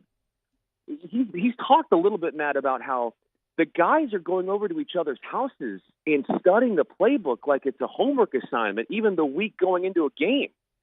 And I've never heard that before. And I know Eric Bieniemy's offense is really complex, and he's got a great history, but I don't know how much Eric is willing to adapt and to be willing to say, hey, maybe I shouldn't be as set in my ways, and I need to adapt to the new age college kid and simplify things. Because I think right now there's no simplification in the offense. And you look at Ethan Garbers, he's locking onto receivers before he throws, and he's throwing picks. Guys just aren't in the right positions, running routes, blocking schemes. Offensively, they're in a really tough spot right now. Brian Finley's our guest. He's on Twitter at Brian Finley, Bryan, if you want to give him a shout there on Twitter X. Hey, flip it over, Brian. Obviously, it's not been good offensively.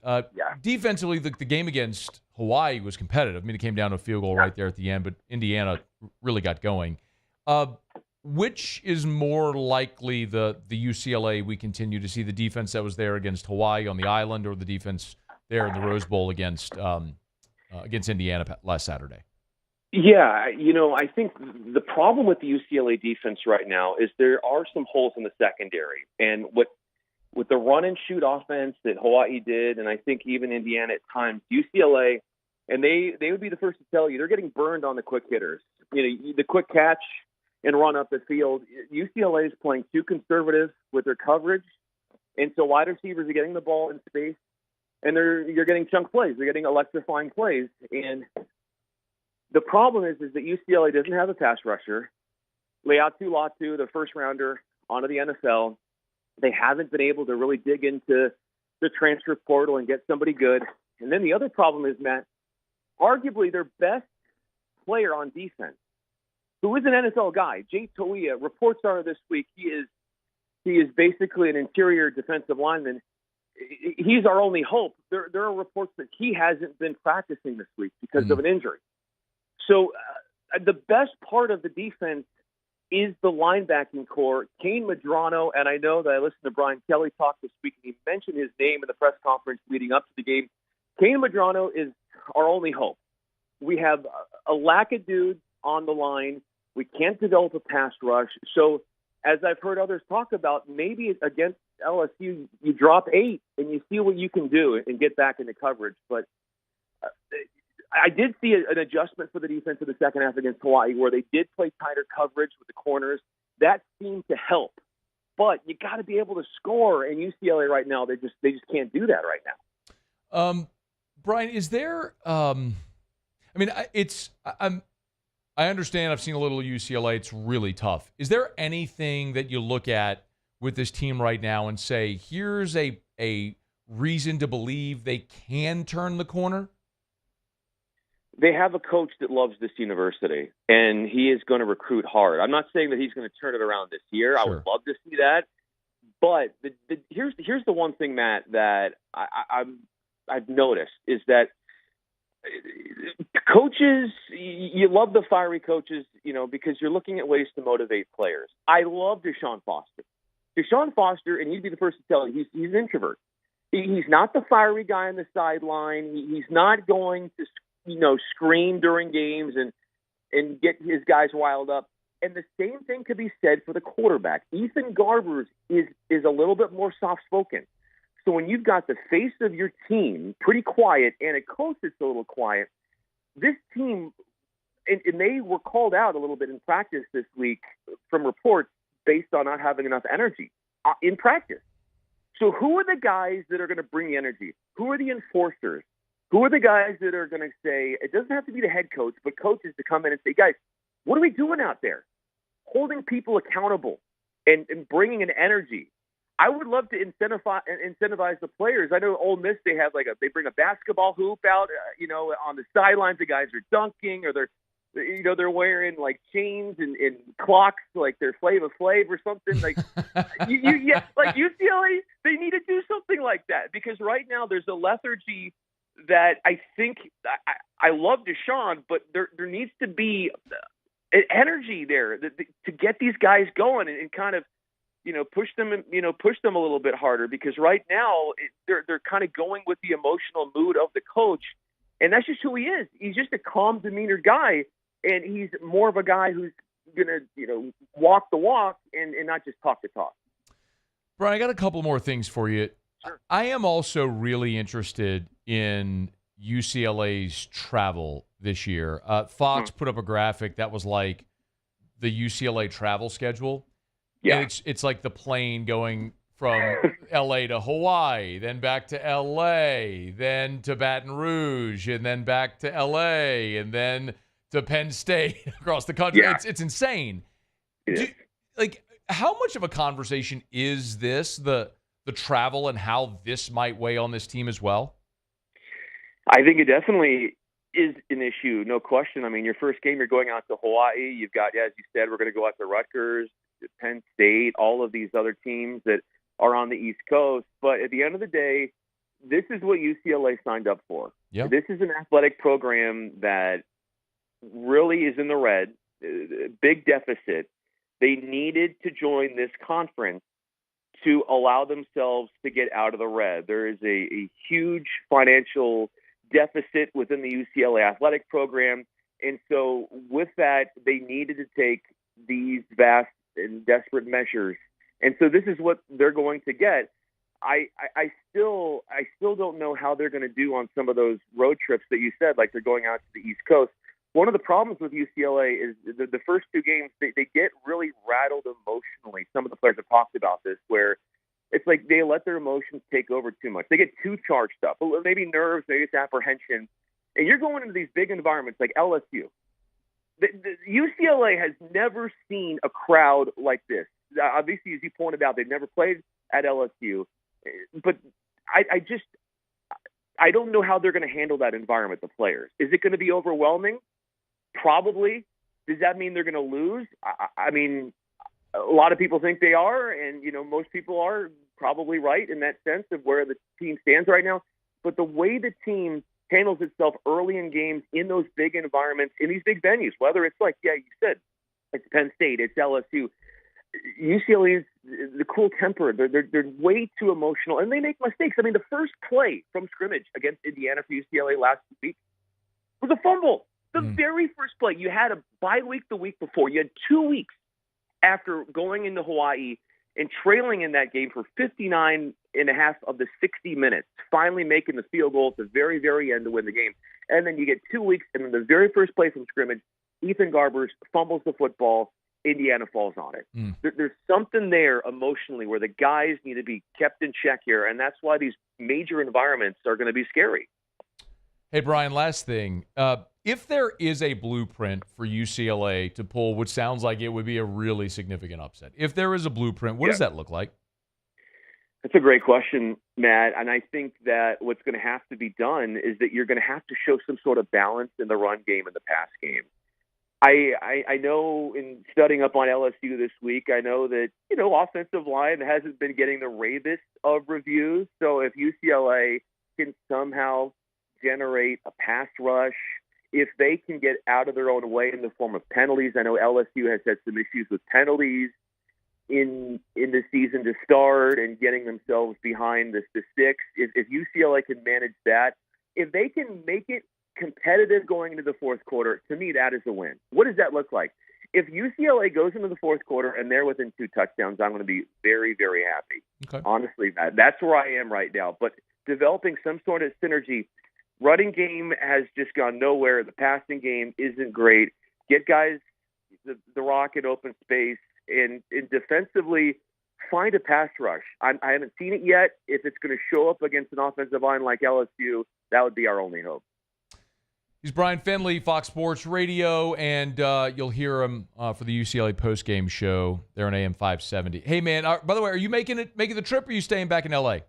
I'm staying back in L.A., but if I was, I would definitely hit you guys up because I'd love to see you all there.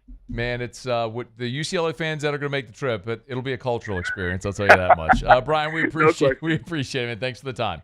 Yeah, thanks, guys. Appreciate it. All right, be well. It's After Further Review, brought to you by Optimize, GeneratorPeople.com, GeneratorPeople.com. Francine came through last week, knocked power out for a lot of people.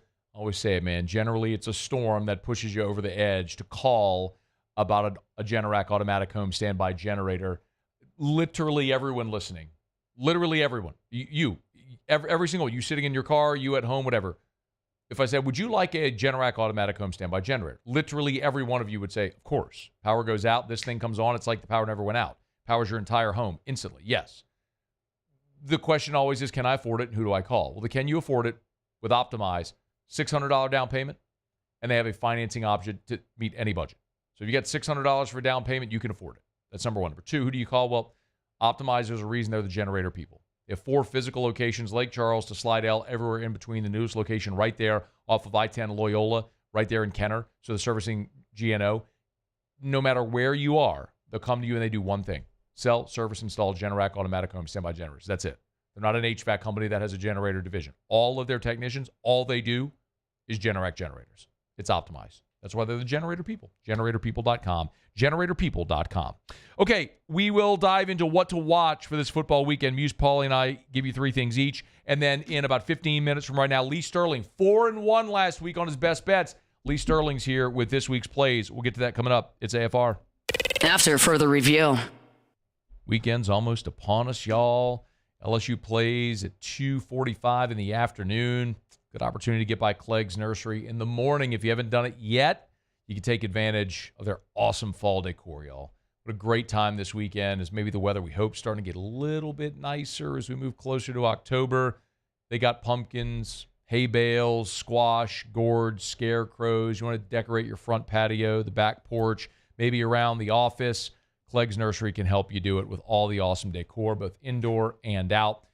Just plant something. You want that fall vegetable garden? Now is the time to get by Clegg's Nursery. My goodness, they are stocked up and ready to roll for this awesome season and awesome time of year. Get on by and see our friends over at Clegg's Nursery, any of the 4 locations. Also, I'll continue to remind you when we talk about Clegg's, they got all of your Buckbusters, your Mobucks, your Deer Corn, your Rice Bran for all you deer hunters. Get by and see them today. Buy local, shop local at Clegg's Nursery.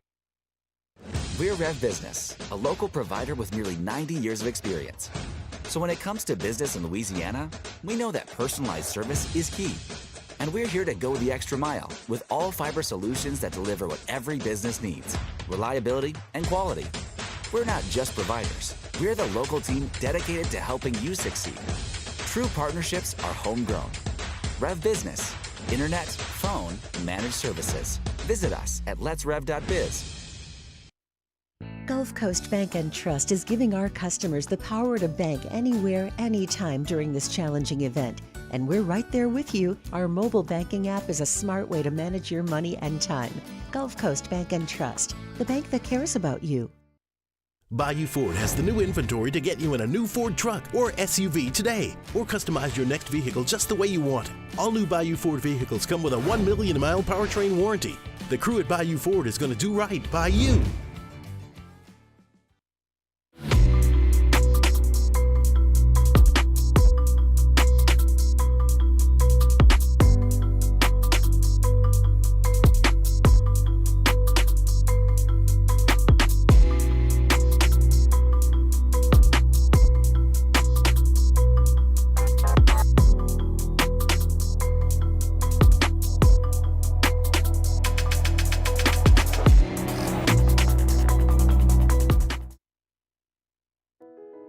I've been doing business with Luba for 25 years. They're dependable, trustworthy. It's just the attention to detail with our clients. Our folks have years and years of experience. They're highly trained professionals, but many companies have that asset. What I'd like to think makes Luba a bit different is that we use those talents in a way that truly is dedicated to serving the needs of the folks who depend on us.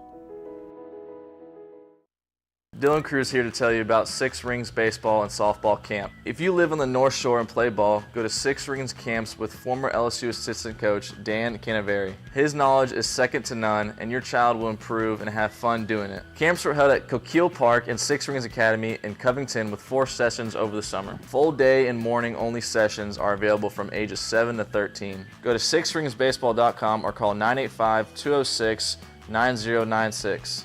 Learn the game to love the game.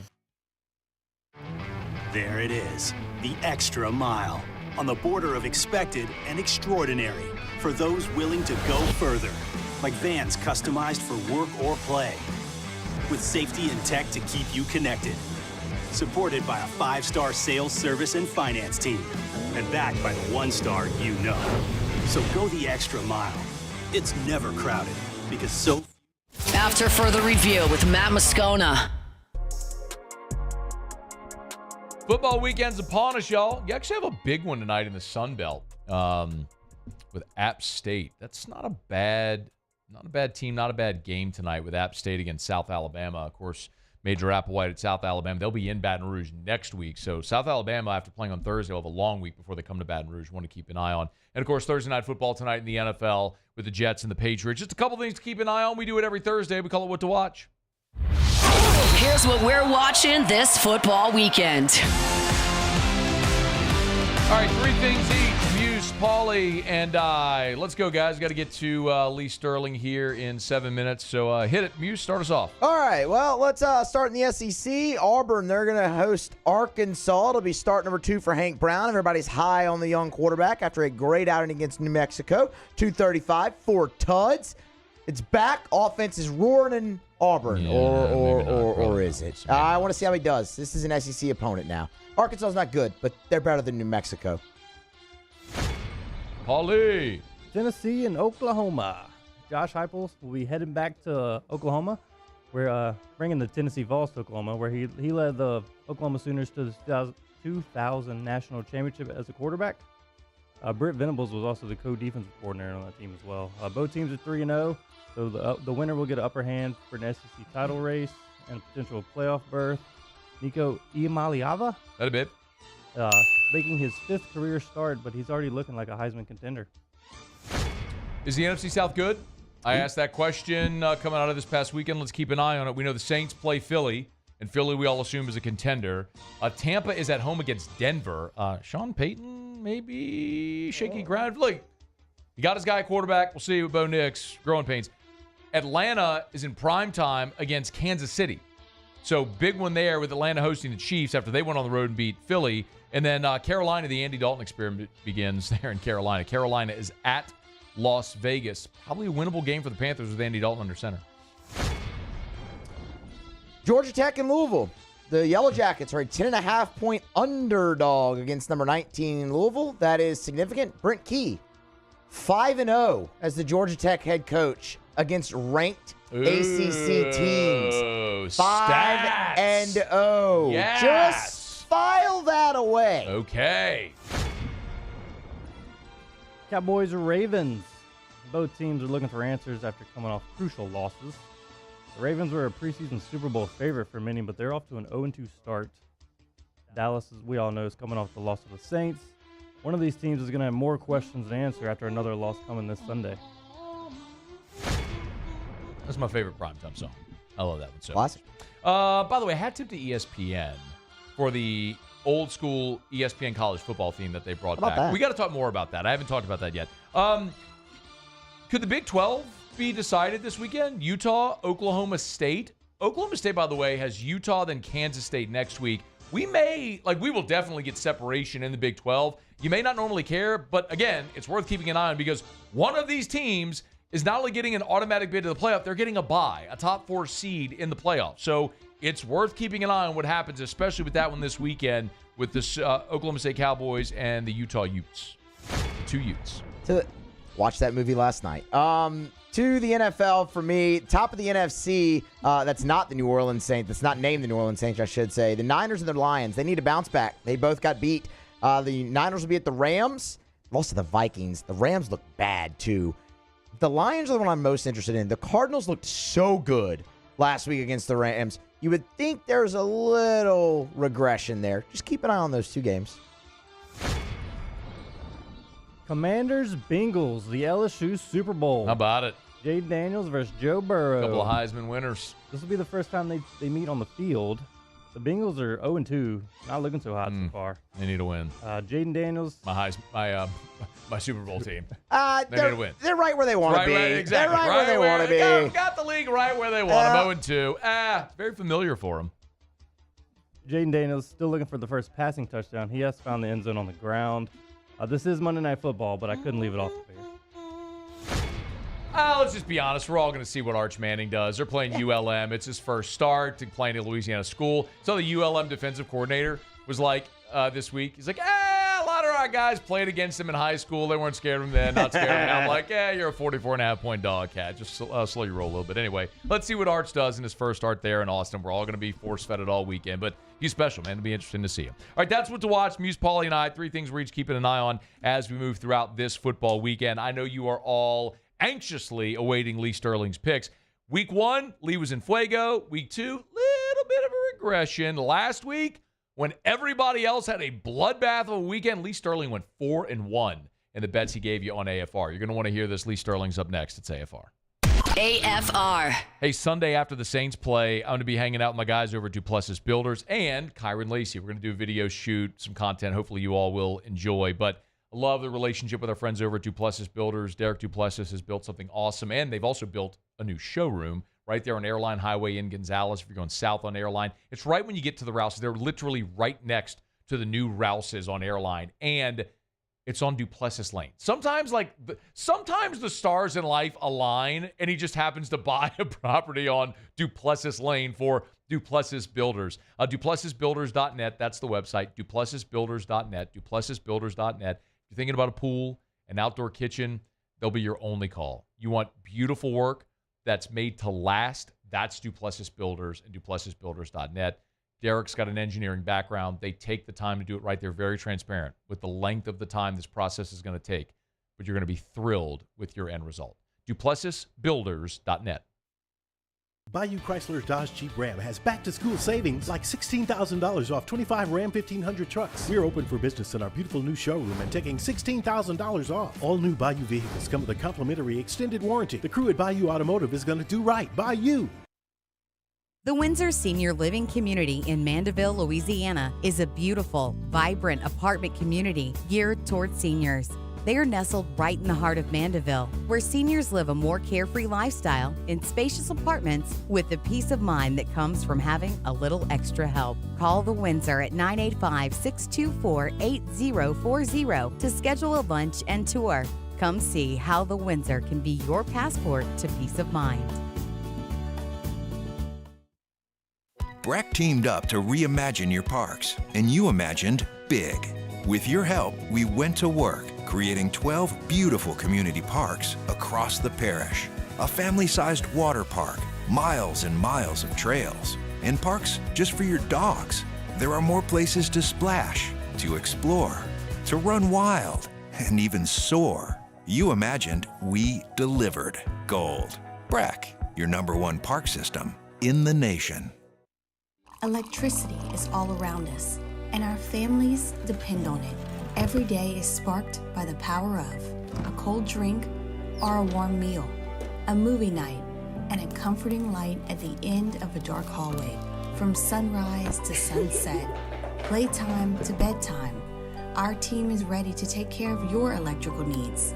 Even in the case of an after-hours emergency, the light in your life shines brighter with Mr. Electric. When it comes to ending cancer, we push forward, always working together for you.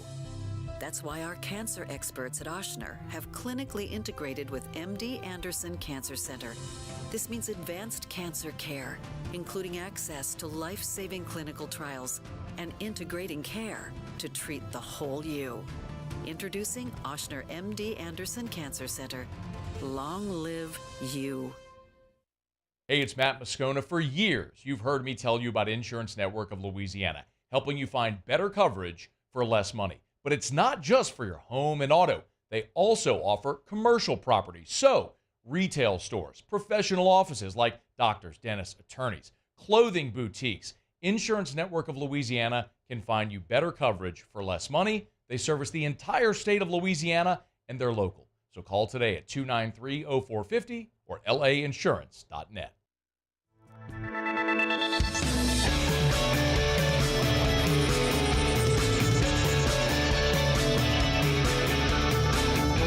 Further review with Matt Moscona.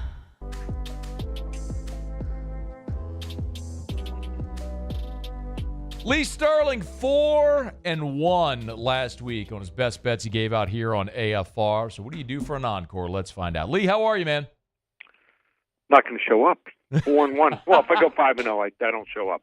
That's a walk-off, right? Oh, man. I tell you what, a lot of us needed that. It was a really bloody weekend, especially in the NFL for the Sharps last week. Let's get into it, though, man, and see what you like. A couple of SEC games here on the docket to talk about. I want to start with Auburn. They're at home against Arkansas, but sort of the Hank Brown experiment now. It was really good last week. Arkansas, I don't know, Taylor Green's been really impressive at times. So what do you make of Auburn? They're at home, but with Hank Brown, it's a little tough to tell. It is. And let me tell you something. I just think when I'm watching Arkansas, when they are in a game, in a close game, when are they going to blow it? Galen Green is so impressive. I mean, talent-wise. When you throw for 400 yards and almost have 100 yards rushing, they had over 600 total yards in that game. When they played in that game against Oklahoma State, they should have scored 600-plus yards, should translate to 42 to 49 points. It just didn't. This is a team that has trouble closing games out here, but with Auburn, we're just not sure. This is a quarterback. He looked great, but it was against New Mexico, which is a bottom-5 defense in college football. They are that bad and devoid of talent here. I'm going to say Arkansas pulls it off here. I like him better as a dog. I think they win this game here 34-28. Wow. Okay, Arkansas with the outright win, 34-28 on the Plains. Boy, that pressure would crank up dramatically on Hugh Freeze if they drop a home game to Arkansas. Maybe the most interesting game on the entire college slate, Lee, is Josh Heupel, Tennessee, flying high. Oklahoma's first SEC game as a league member, and it's against their former quarterback and former coach. I just keep waiting for Tennessee to go up against a legitimate defense to see how it looks. Not to say that they'll be humbled, but just to see how it looks. So how does it look? Here's what's crazy about this game. The look-ahead line was 3.5 last week. So obviously, the line's going to move up some, but I mean, to go up another 3.5 points, Tennessee's now is a 7-point favorite at Oklahoma. I think the offense is really good. I like Nico as a quarterback. I think he's going to be special. He's got 5, 6, 7 receivers that can play. But the 2 times that they won on the road last year against ranked opponents, they lost by 14 to Alabama, and they lost by 29 to Missouri. I would rather lay 14 Tennessee at home because Nico's never played a true road game, and he has 2 neutral site games, the bowl game against Iowa and also the game this year against NC State. But this is a different animal. What do you think of their secondary, Tennessee? That's obviously their weakness. Their defensive line looks awesome, but I really do. That's honestly, Lee, that's one of the reasons I think you and I talked about it, why I thought NC State might be able to make some hay against them. Yeah. It just didn't materialize. And NC State was not what we thought they were. Yeah. Now, Oklahoma has some injuries at the receiver position, but I just think that they're going to be able to expose Tennessee finally here. I'm going to call for the upset here. If Tennessee played at home, they win easy, but on the road, I think that they're going to finally go down. Oklahoma outright 30-28. Wow. That would shake up the SEC, but the entire college football landscape if that in fact happens. In Baton Rouge, Lee, I got to get your thoughts on LSU-UCLA. We had Brian Finley on who covers the Bruins about 30 minutes ago. I mean, when I mean he had nothing nice to say, I mean nothing. Except that Deshaun Foster's a good guy who loves UCLA. How in the world can the Bruins come here and even keep this inside the number? It's 24.5. I don't see it. This could be the blowout of the weekend. They made a big mistake hiring Deshaun Foster. I mean, they should have known it was trouble when they went to the Big Ten Media Days, and he looked like a deer in headlights. He had no idea what he was doing. Eric Bieniemy, how far has he fallen as an offensive coordinator? Their defense, to give up 40 points to a lower-level Big Ten team, Indiana. Indiana hasn't scored that since they probably played FIU down here in Miami. I think that LSU's defense can hold out this offense. They're not going to hold out many decent offenses, but I think they can hold them down here. I think the offense is going to go wild. I have LSU winning this game here 54-13. 54-13. And this might be the last time. I think the numbers on UCLA games, they got to go get this.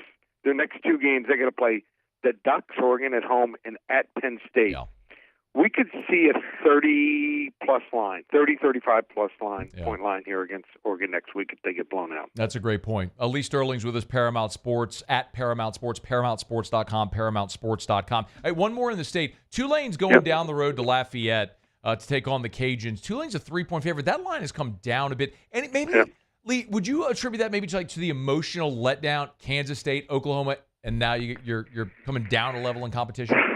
Yeah, and the physicality. I mean, when you play in those kind of games, I didn't because I was a quarterback, and I got it maybe 5-8 times a game.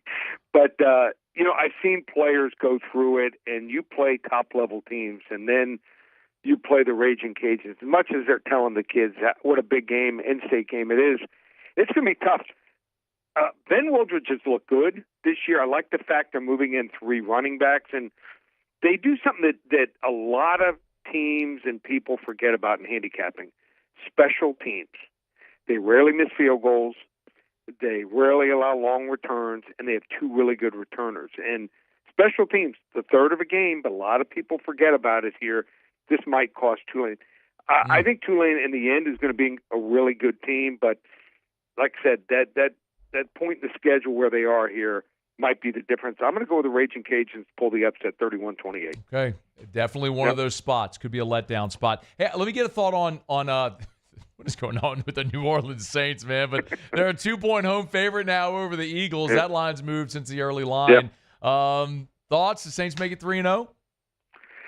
I think that there's a good chance here. I mean, I was watching the game, and I turned to a friend, and I said, Vic Fangio, here he goes again. Last year, I don't know if you remember this, Miami was up, I think they were up by 2 touchdowns. And the last 2 drives, he did not blitz on defense. I mean, he just allowed them to pick them apart.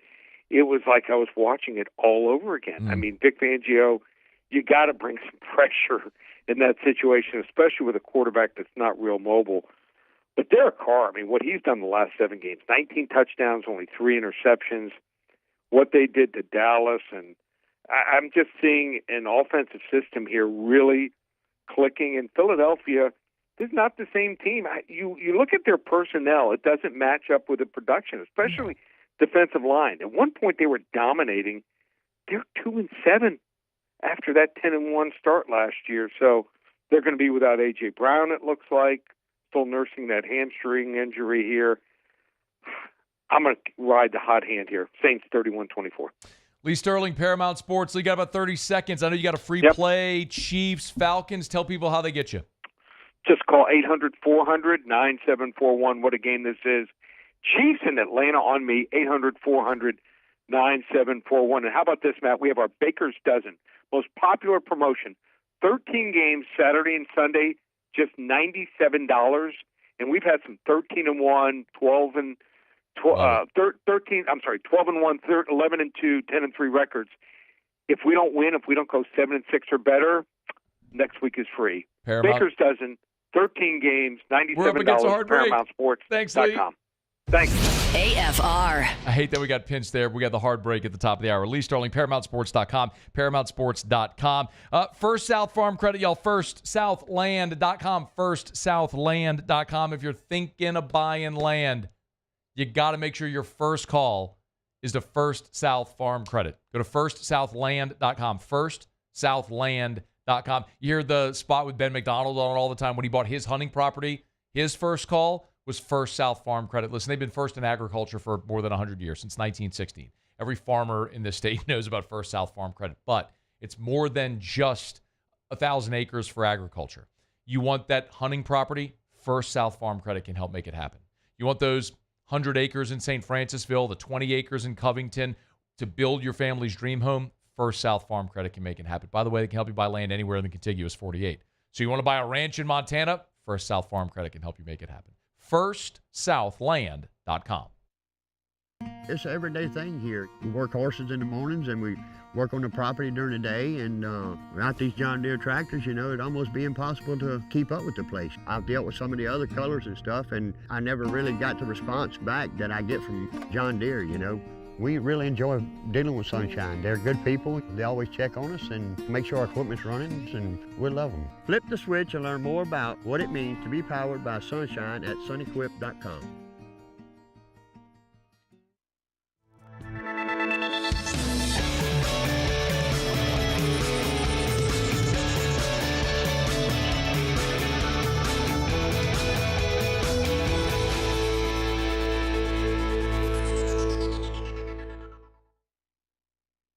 It's no secret, the best oysters in Baton Rouge are at Jolie Pearl Oyster Bar.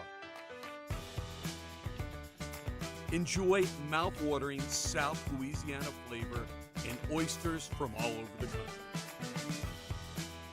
And don't forget our nightly drink specials.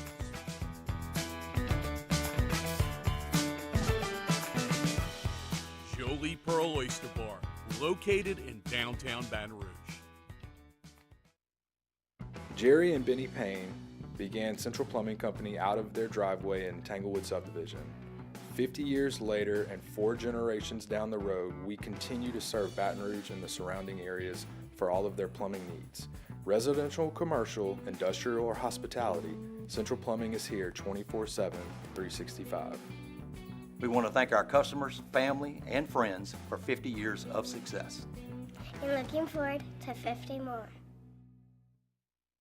Gulf Coast Office Products is a nationally recognized Savin office equipment dealer based right here in Louisiana. Over 100 employees strong, Gulf Coast has the boots on the ground to support all vertical markets, from education, engineering, legal, and finance. With the latest in office technology, from desktop to production segment units, Gulf Coast and Savin have the perfect fit for you. Call 225-756-2644. That's 756-2644 for Gulf Coast Office Products. There it is, the extra mile, on the border of expected and extraordinary, for those willing to go further, like vans customized for work or play, with safety and tech to keep you connected, supported by a 5-star sales, service, and finance team, and backed by the 1-star you know. So go the extra mile. It's never crowded, because so few have what it takes to go there. Mercedes-Benz Vans.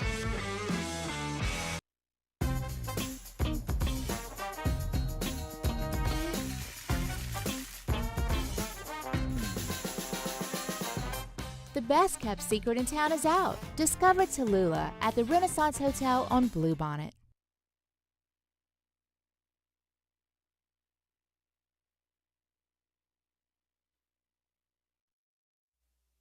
This is SportsCenter.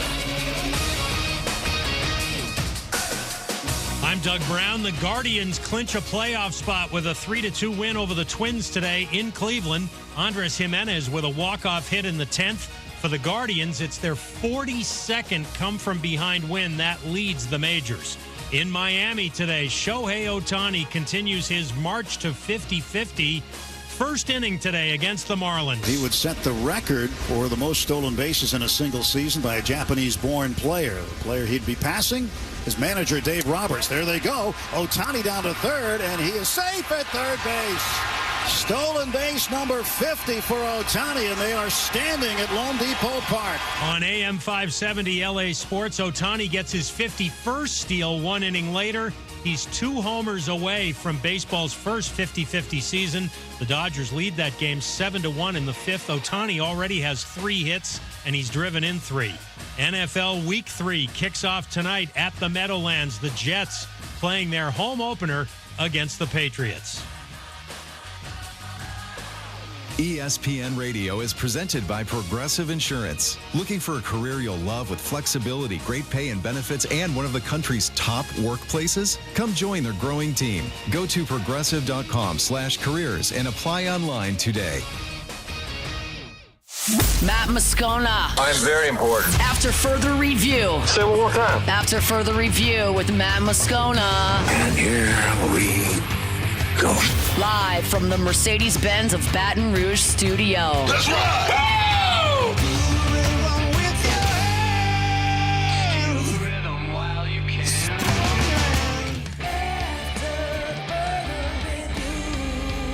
Hour 3, off we go. Welcome aboard. Glad you're with us. It's AFR. I'm Matt. You're a loser, Matt! Hey, shut up, kid. Paul O'Neill. They're chanting Paul O'Neill's name.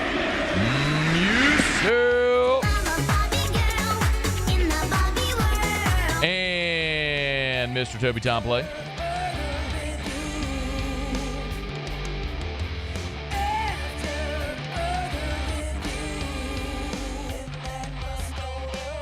All right, we're here. Glad you are as well. 5 o'clock quitting time. Glad you are driving home with us. Mike Triplett here in 15 minutes from right now.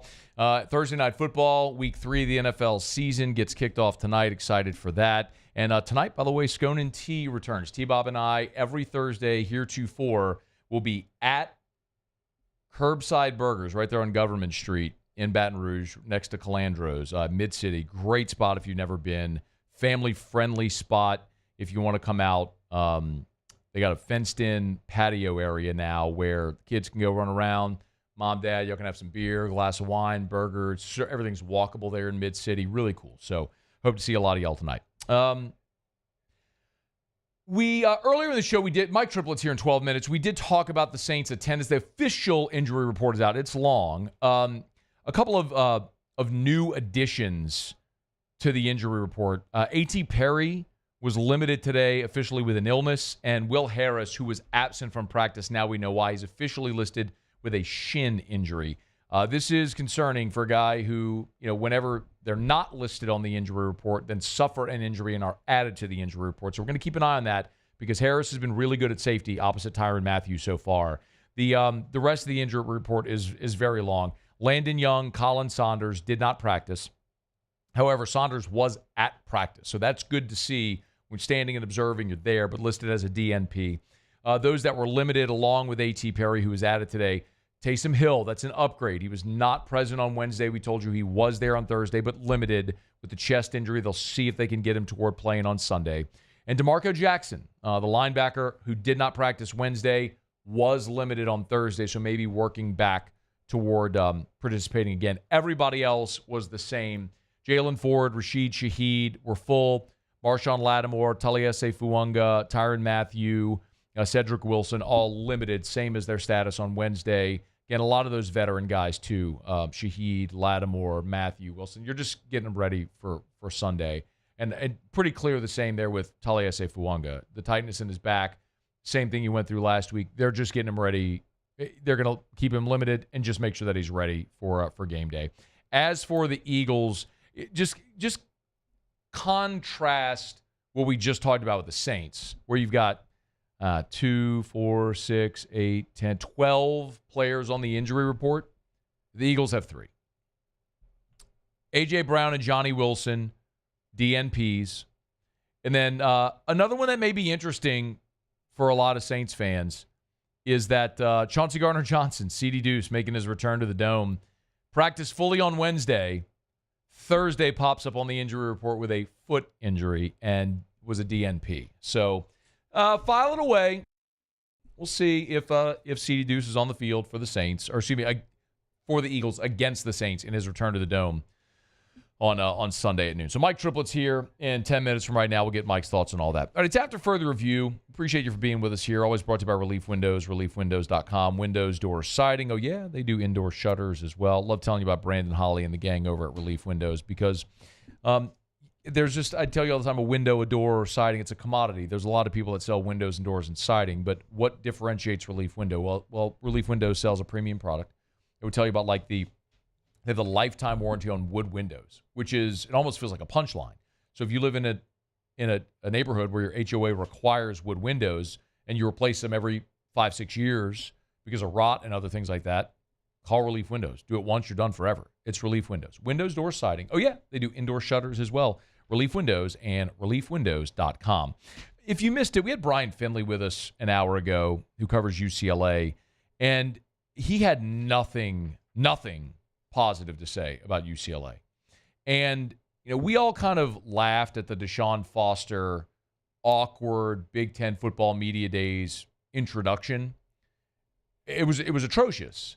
And there's no reason in that moment, you're going to give a statement. You have to be prepared to at least deliver some salient thought. And he just came across as terribly unprepared and awkward. And unfortunately, the team looks like a reflection of their coach right now. Maybe not unfortunately for LSU. Lee Sterling, was with us. Handicapper Lee Sterling was with us just in the last segment. If you missed it, his final score projection for this game is 54-13 LSU. 54-13. The line's 24. I understand LSU has struggled to put teams away, but in part that's you played a good USC team. You went on the road in conference to a very hostile environment against the Gamecocks. We talked about the letdown spot against Nicholls, which is a very short week, 6 days, flat as a pancake, motivated team, a good team in Nicholls coming in. And it took you a while, but you put them away. I mean, you put 44 on them. This feels like one of those situations for LSU against a team that has already traveled a bunch, coming on the road. It's going to be hot as hell. They're certainly not going to be used to that. This feels like one of those get-right buzzsaw spots. And everybody's going to be picking LSU, not only to win it big. And should be a fun weekend around Baton Rouge. Brian Kelly's going to meet with reporters here within the next hour. He meets with reporters on Thursdays after their Thursday practice. So it's sometime here in the 5 o'clock hour. So we'll see if there's any updates from Brian Kelly. I'll tell you, for me, what I'm probably most interested in hearing is an update on Chris Hilton Jr. I want to know if he's going to be able to play, because for me, the way that I've laid out, even from the preseason, y'all, the way that I've laid this out, and if you've been here, I've said this. Like, this has been my take on this team all along. See if you can get to 5-0 going into your open date. See if you can get to 5-0, and then you got your open date, then Ole Miss comes in, and you take your swing. Now, you're 4-1, because you're 2-1 with the opportunity to be 4-1 if you beat UCLA and South Alabama. But the point is, you got past the most difficult part of playing Southern Cal and then South Carolina on the road. The next two are at home, and they're relative cakewalks. This is your opportunity over the next 2 weeks that a lot of teams, like, for example, Tennessee had in their first couple, right, where you had the FCS opponent, the ones you were going to score 70 against. Now, we all looked at UCLA when it's on the schedule and thought this would be a much tougher game. But Chip Kelly leaves, the roster defects, you bring in a coach in February. Eric Bieniemy, clearly his system has not caught on. They've got some talent at receiver, but really nothing else. So you have the next 2 weeks where you're going to have relatively stress-free games to try a lot of different stuff.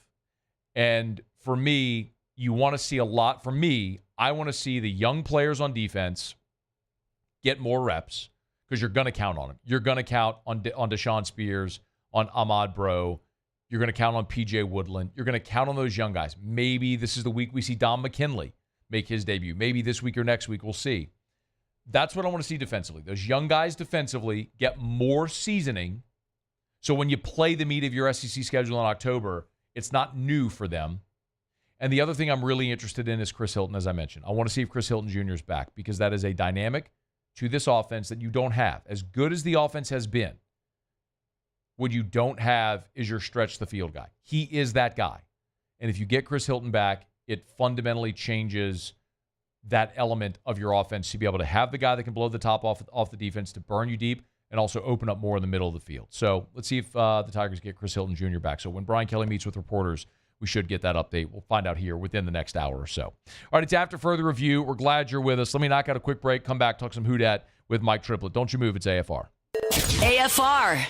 Check out our friends over at Action Industries, y'all. Action Industries, a proud partner of LSU Athletics. ActionIndinc.com. That's the website for Action Industries Incorporated. That's where you can go to apply for those turnarounds. Been telling you about the past couple of weeks. Action Industries, they got 2 turnarounds coming up. 4 to 5 week turnarounds, about a month long. 7/12s, and they're looking for welders, pipe fitters, crane operators, boiler makers. If that's you, you're looking for work, you need to get in touch with our friends over at Action Industries. You can apply online, actionindinc.com. Actionindinc.com is an Action Industries Incorporated. One more time, actionindinc.com, or you can go apply in person. Their Highway 30 office, there's 2 offices. They got one in Belrose and the one on Highway 30 in Geismar. So you're applying at the Highway 30 office in Geismar. Just walk in, ask for Zach. He'll let you know. It's Action Industries, proud partner of LSU Athletics. Gulf Coast Bank and Trust is giving our customers the power to bank anywhere, anytime during this challenging event. And we're right there with you. Our mobile banking app is a smart way to manage your money and time. Gulf Coast Bank and Trust, the bank that cares about you. There it is, the extra mile, on the border of expected and extraordinary, for those willing to go further. like vans customized for work or play, with safety and tech to keep you connected. Supported by a 5-star sales, service, and finance team, and backed by the 1-star you know. So go the extra mile. It's never crowded, because so few have what it takes to go there. Mercedes-Benz Vans.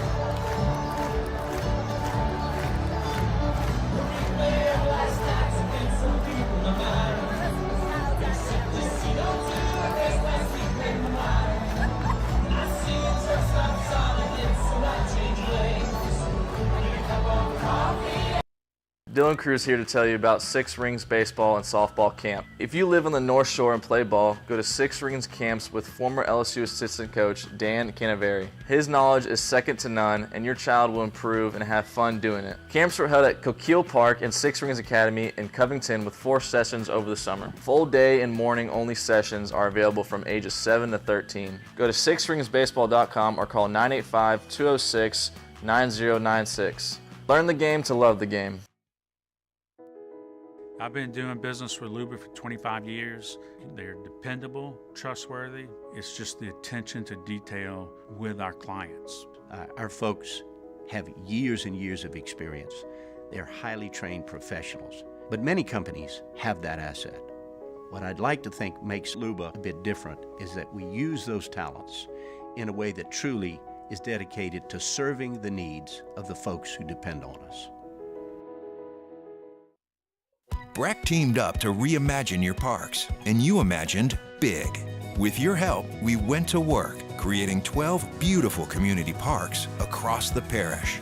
A family-sized water park, miles and miles of trails, and parks just for your dogs.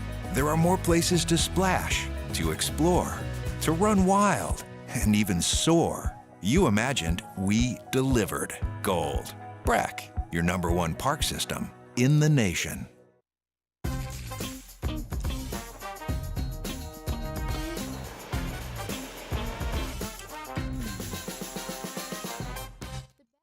After further review with Matt Moscona, presented by Pluckers. After further review with Matt Moscona. Mike! Yeah? New Orleans Saints coverage with some Mad Libs mixed in. Why don't you just go by Mike? It's time to talk black and gold with Mike Triplett of New Orleans Football. Presented by Benny's Car Wash. Family owned and operated since 1951. What in the world is going on with the New Orleans Saints? Let's ask Mike Triplett. How are you, man? I can't believe you're still having me on. I don't know anything about this team. Neither do I. So we're just going to exist in our own ignorance. What was your preseason? Did you have a preseason record prediction for them? I don't know that I asked you that.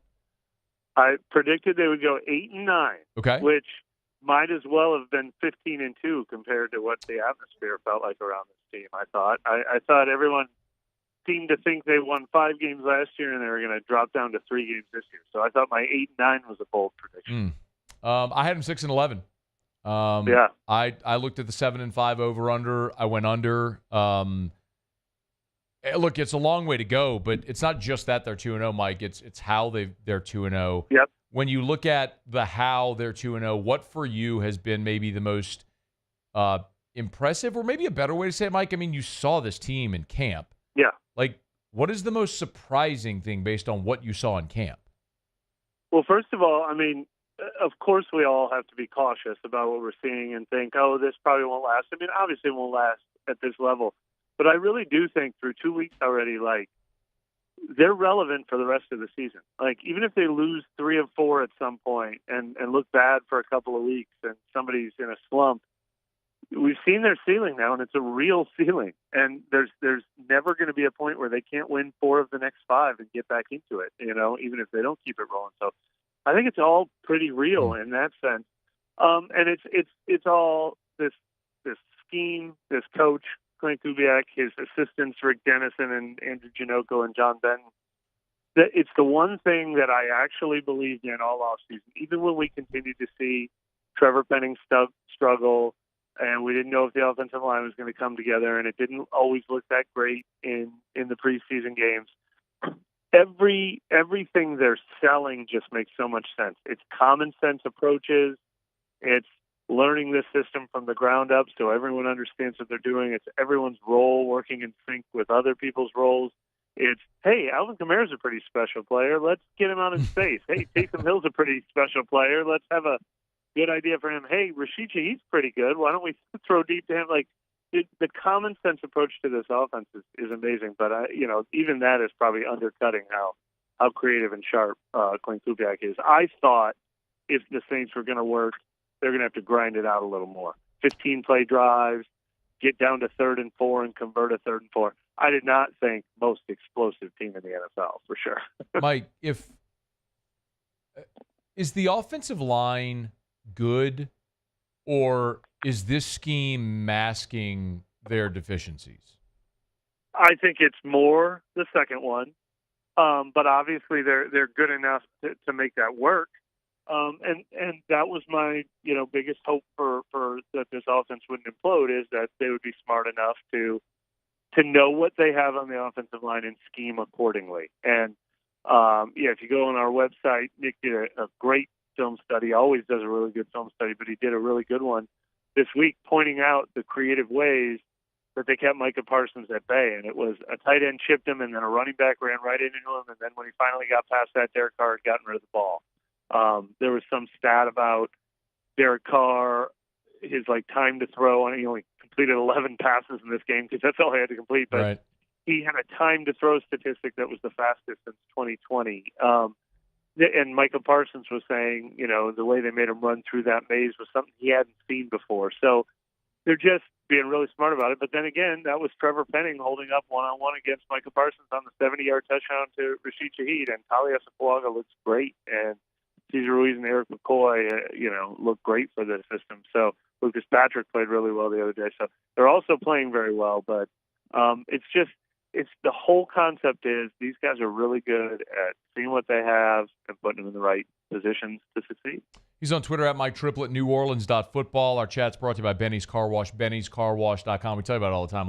Go get a Benny's membership. It's like $16 a month, and you get unlimited washes. I've done that for the last few years. It's incredible value.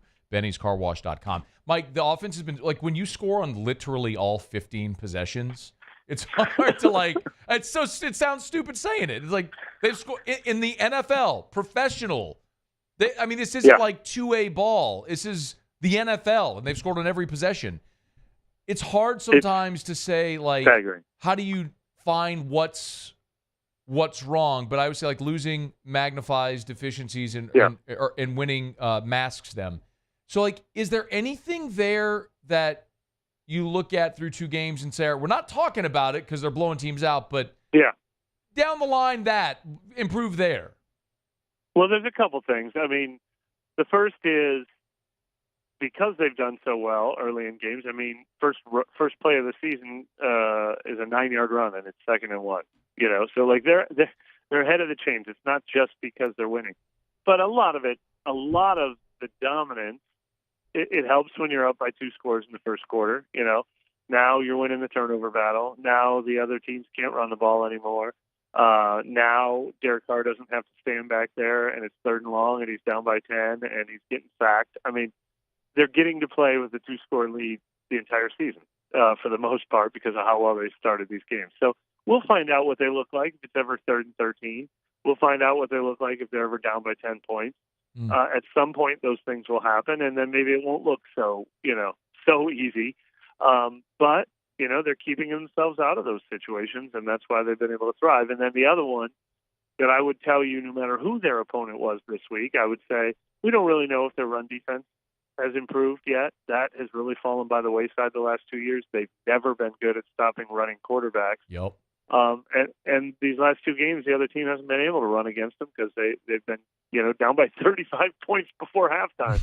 So they're going to find out if they can stop the run against Jalen Hurts and Saquon Barkley, that's for sure. Yeah, literally my next note was about the rushing quarterbacks because you and I have talked about this so much over the years. Look, in 2021, when Hurts was a rookie, right? The Saints went up to – or was that 22? Then the Saints went up there and 20 20 was Hurts's. Was he a rookie or a second-year player? But it was Hurts's first career start. Yeah. And, yeah, he ran for over 100. Miles Sanders ran for over 100. The Eagles ran for 246 yards. Hurts and scored then 3 a year times. later, they go back. Yeah, year later, they go back and face him again. They run for 242. Yeah. Any and reason to believe we that's don't know different if they Sunday saw in the that. Dome? Yeah. We don't know if they saw that. I mean, I believe in Dennis Allen being sharp, and you get burned by that twice. They weren't very much better in 2022 against Lamar Jackson. You have to think they realize they have to do something different. There's obviously a lot of tape out there on Jalen Hurts, and the rest of the league has caught up a little bit to it, not the tush push, but obviously the Eagles are stuck in a little bit of a mire right now. So you have to think there's better answers out there, but that's been the kryptonite for sure. If when you look at the injury report, Will Harris was absent on Thursday. I don't know if you have an update there. It said it was a shin, but if he can't go, what do they do at safety? Yeah, I mean, I think it's a pretty natural switch over to Jordan Howden, just playing more snaps there. I think they were kind of neck and neck in the battle for the starting job in the preseason, and Harris edged him out, but it was close enough that Howden obviously has starting experience dating back to last year, and he's been playing in dime packages this year. Jonathan Abram would be an easy lift from the practice squad. So I think that's a manageable injury if you're going to have to pick one somewhere up and down the depth chart. What about Taysom? Tough to say. He was out there doing a lot when we were out there watching him practice, listed as limited, but a really good sign that he did as much as he did on a Thursday. I imagine he'll do more on a Friday. So obviously it seems like they skirted the biggest scare. I mean, I don't know if that limits what he does a little bit in the game, even if he does play. But definitely a good sign that it's not going to be a long-term thing. If you end up in a close game, any concern with Blake Grupe missing a PAT? That's one of those things that you glance over when you win 44-19. What was the final 44-19? But that's one where you go scoregami. Yeah. Oh, was it really? Oh, yeah. I missed that. So for those who don't know, a scoregami is like that's the first time in the history of the NFL that was a final score, 44-19. There's a whole Twitter account dedicated to it, which is really cool. Yeah, there you go. I don't know how many scoregamis the Saints have been involved with, but it does pop up from time to time. But no, I mean, that would be unfair to say you're concerned by that with Blake Grupe. What was he, 9 of 9 in the first week, and then in this game, he made every other kick, 44 points. What is that? They 1 field goal and 6 touchdowns. Is that what it was? So he's 16 of 16 on the year. Yeah. What is that? 96%. And he actually, even though we witnessed some up and downs with Grupe last year, it's the first time he's ever missed an extra point. Okay. I mean, Mike, I'm not prying for negatives here. I promise. I gotcha. It's when you're blowing the hell out of NFL teams, it's like you got to find something to say, all right, if you end up in a close game, what are the things? Like, I mean, Derek Carr threw an interception. That was an open – look, you had Olave open over the middle. If you're in he did. That was a bad throw by Derek Carr. Yeah, but he's been sensational other than that throw. So it's like you talk about it, but you don't want to over. Look, I mean, I felt that way about the play that Paulson Adebo and Tyrann Mathieu gave up against CeeDee Lamb. I mean, it was a 67-yard touchdown or whatever it was. It's like it's amazing you can gloss over a play like that. There are so many games in the NFL where that one play is the whole story that we're still talking about 4 days later, and instead it was a footnote. That's a great point. Hey, before you guys, Mike Triplett on Twitter, X, NewOrleans.football. Our chats every Thursday brought to you by Benny's Car Wash. If I asked you, okay, so now that you've seen 2 games, you picked them 8 and 9. If I said, all right, Mike, you can redo your record. Yeah. What would you? I don't know if you've done this exercise yet, but I give it a did. thought. I said that gets me to 10 and 7 now, which is probably me being conservative and cautious, to be honest. I mean, you definitely get the 1-win bump because they beat a Dallas team at Dallas that I had definitely marked down as a loss. And then you get another win bump because this team's just way better than I expected. But I also thought their struggles were going to come early in the season. They were going to be a better team in the second half of the season. Learning a new offense, easier schedule down the stretch. If this is how they looked in the first 2 weeks that I thought were going to be scary and sketchy for them, I think I'm being conservative by just bumping that up to 10, to be honest. I mean, I think it's a disappointment if they don't win this division right now, although Tampa Bay is also one of the hottest starting teams in the NFL. Tampa went and won in Detroit last week, a team that many think is a contender. Maybe that's one that I'm sure everyone would have written as a loss for Tampa. No doubt. Falcons winning at home again, or winning on the road against Philly. Now they get a chance on primetime against Kansas City. Mike, maybe this division's good. Maybe the cyclical nature of the NFL has circled back around. Or maybe the NFL's a snow globe, but... He's Mike Triplett, New Orleans.football. Our chats every Thursday are brought to you by Benny's Car Wash. Visit bennyscarwash.com. Find a location nearest you. Make sure you take advantage of the Wash and Win sweepstakes right now. Ticket to the Tigers Bowl game. It's available. You can go learn more at bennyscarwash.com. Thanks, Mike.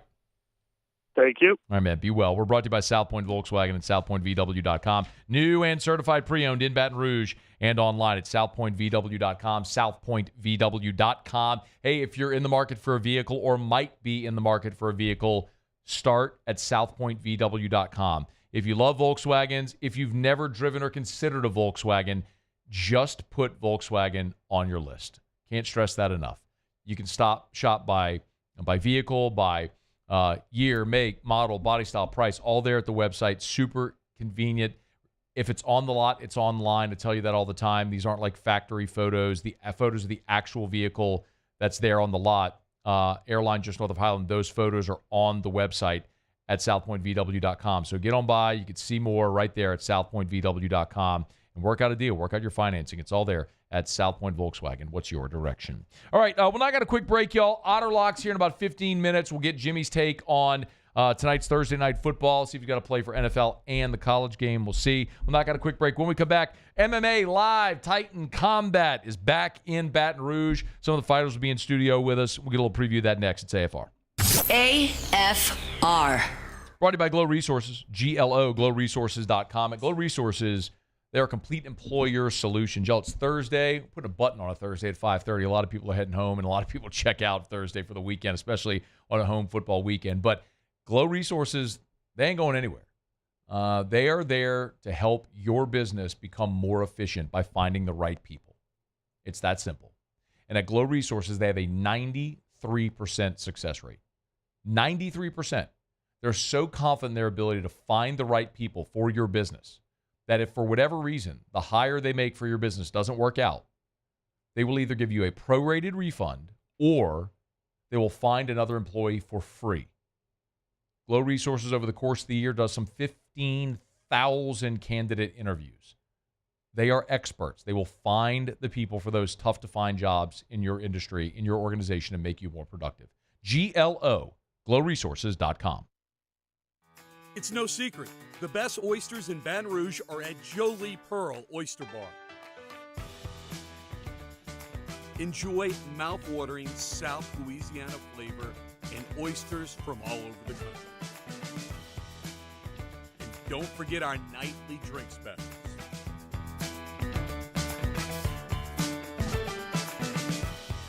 Jolie Pearl Oyster Bar, located in downtown Baton Rouge. Electricity is all around us, and our families depend on it. Every day is sparked by the power of a cold drink or a warm meal, a movie night, and a comforting light at the end of a dark hallway. From sunrise to sunset, playtime to bedtime, our team is ready to take care of your electrical needs. Even in the case of an after-hours emergency, the light in your life shines brighter with Mr. Electric. When it comes to ending cancer, we push forward, always working together for you. That's why our cancer experts at Ochsner have clinically integrated with MD Anderson Cancer Center. This means advanced cancer care, including access to life-saving clinical trials and integrating care to treat the whole you. Introducing Ochsner MD Anderson Cancer Center. Long live you. Hey, it's Matt Moscona. For years, you've heard me tell you about Insurance Network of Louisiana, helping you find better coverage for less money. But it's not just for your home and auto. They also offer commercial property. So, retail stores, professional offices like doctors, dentists, attorneys, clothing boutiques. Insurance Network of Louisiana can find you better coverage for less money. They service the entire state of Louisiana, and they're local. So call today at 293-0450 or lainsurance.net. Jerry and Benny Payne began Central Plumbing Company out of their driveway in Tanglewood subdivision. 50 years later and 4 generations down the road, we continue to serve Baton Rouge and the surrounding areas for all of their plumbing needs. Residential, commercial, industrial, or hospitality, Central Plumbing is here 24/7, 365. We want to thank our customers, family, and friends for 50 years of success. And looking forward to 50 more. Gulf Coast Office Products is a nationally recognized Savin office equipment dealer based right here in Louisiana. Over 100 employees strong, Gulf Coast has the boots on the ground to support all vertical markets from education, engineering, legal, and finance. With the latest in office technology from desktop to production segment units, Gulf Coast and Savin have the perfect fit for you. Call 225-756-2644. That's 756. After further review with Matt Moscona.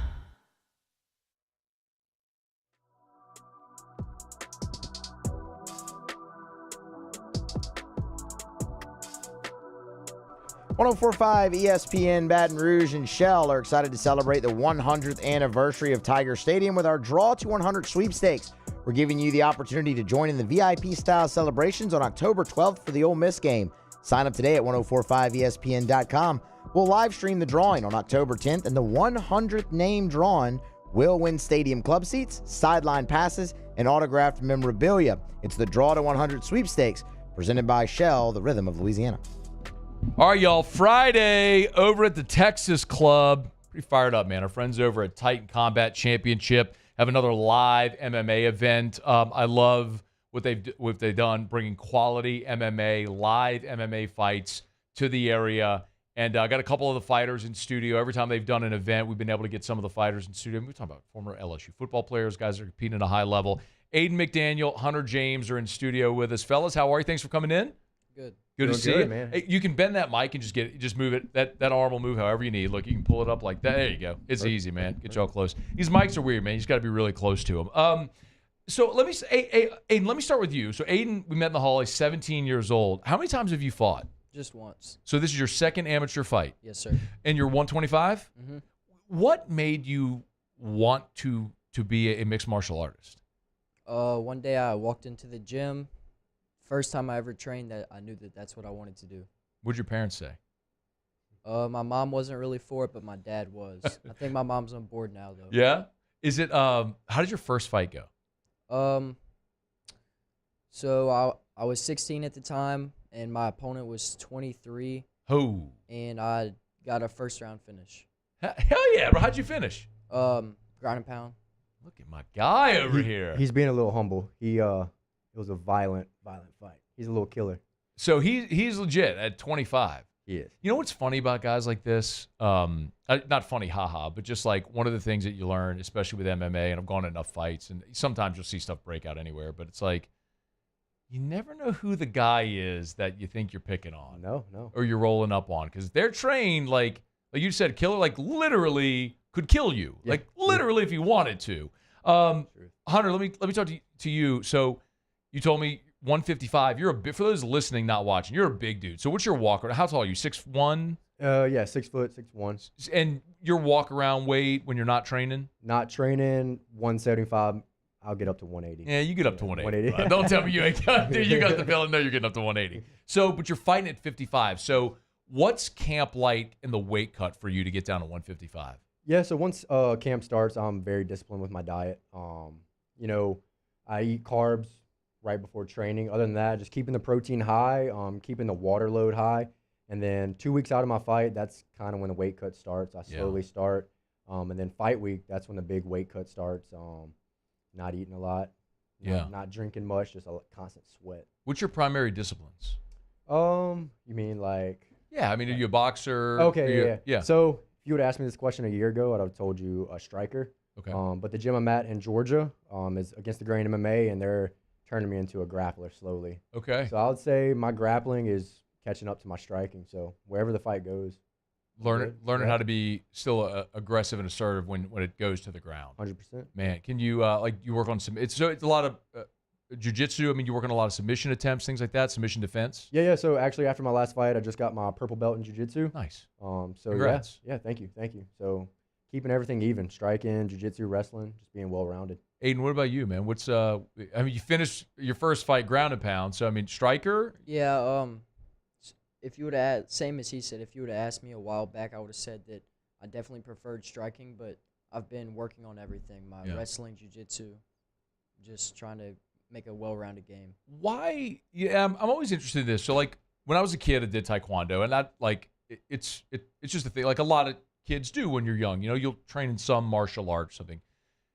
A lot of kids love to box, but it seems like now one of the reasons this sport has grown the way it has is because you have legitimate athletes that at a young age are starting to do like what you're doing, and it's like you're training at a young age in this and learning all the disciplines instead of maybe being a boxer who wanted to try MMA later in life and is learning the disciplines like the sport was maybe 12, 15 years ago.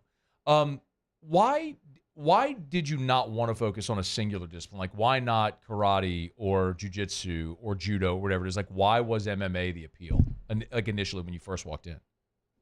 I feel like it's just the closest to a real fight. That's all I want to do. That's interesting. Fight. Yeah.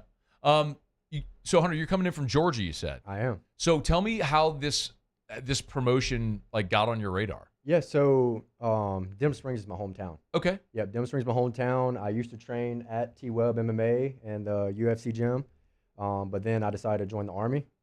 Yep, so I joined the Army, and that's how I ended up in Georgia. So how old are you now? I'm 24. So you did 4 years, 6 years? 4 years, and I just re-enlisted for about 3 more. Awesome, man. Well, thank you for your service. Thank you. That's awesome, man. And so this is just like when you're not deployed or wherever you may be. Let's just go fight people. Yeah. So I actually have the best job in the Army. I'm a combatives instructor as well. Nice. Yeah. So my primary job is infantry, but I'm under a broadening assignment. So I just teach people how to fight during the day, and then I do my training during the evenings. So who are you fighting? I'm fighting. I'm sorry, on Friday night. Tomorrow night, who are you fighting? Sorry. Yeah, I'm fighting Benton Mitchell. I actually fought his teammate my last fight, so he might be coming out for a little revenge. So it should be a good fight. I'm very excited for it. Ben Mitchell has no shot of getting a sympathetic crowd. If an Army dude is walking in, like, everybody's just going to be like wrapped in the red, white, and blue chanting USA. Like, it doesn't matter. Kid from Denham who's in the Army is going to be fighting in this fight. There ain't no doubt. Do you know your opponent? Abdullah Al-Zawi. Okay. Do you know anything about him? Not really. I just know that he's a wrestler. It's so interesting because when you go higher levels of MMA, obviously you're in a long training camp where you know your opponent, you're watching film, but when you're in your second fight, sometimes you're fighting guys that there just isn't a lot of film. So how do you prepare? Do you prepare opponent specific? Yeah, the only thing that I had to prepare based off of him was the one other fight that he has, but I didn't know how old he was. I didn't know where he was from, anything like that. So I just watched his fight. Yeah. To help kind of formulate my game plan. What's your game plan tomorrow? I don't know. Violence. Yeah, it sounds about right. Just gonna walk in there and get going. I don't know. I just want to go stay on the outside, not let him shoot in, not let him get the legs. Yeah. Pick my shots. Yeah. Same question for you. Yeah. Same thing. That was a good question you asked him, and I think like when there's not a lot of film, it's just coming down to being a good mixed martial artist, and that's what I'm trying to do. So whether I have to strike with this guy, I'm comfortable and I know I'm going to win the exchanges. If he wants to try to wrestle me once I start touching him up, we're ready for that too. So my game plan is just kind of seeing how he's going to fight me. I'm going to implement my game plan and just kind of react of what he's going to do. Titan Combat Championship, y'all. A Friday over at the Texas Club. Man, they've done a great job with these promotions. I think this is the third one already. Continuing to grow, get bigger. Some great partners and our friends at Mockler and Bud Light are involved. Relief Windows, Gordon McKernan Injury Attorney. So we've got a lot of synergies there as well with our friends over at Titan. So if you're looking for something to do on Friday night, man, get on over to the Texas Club. Watch some live MMA. You'll see these guys with Aiden McDaniel, Hunter James. Nakia Brown is in the main event, was supposed to be with us, but Baton Rouge traffic gobbled him up.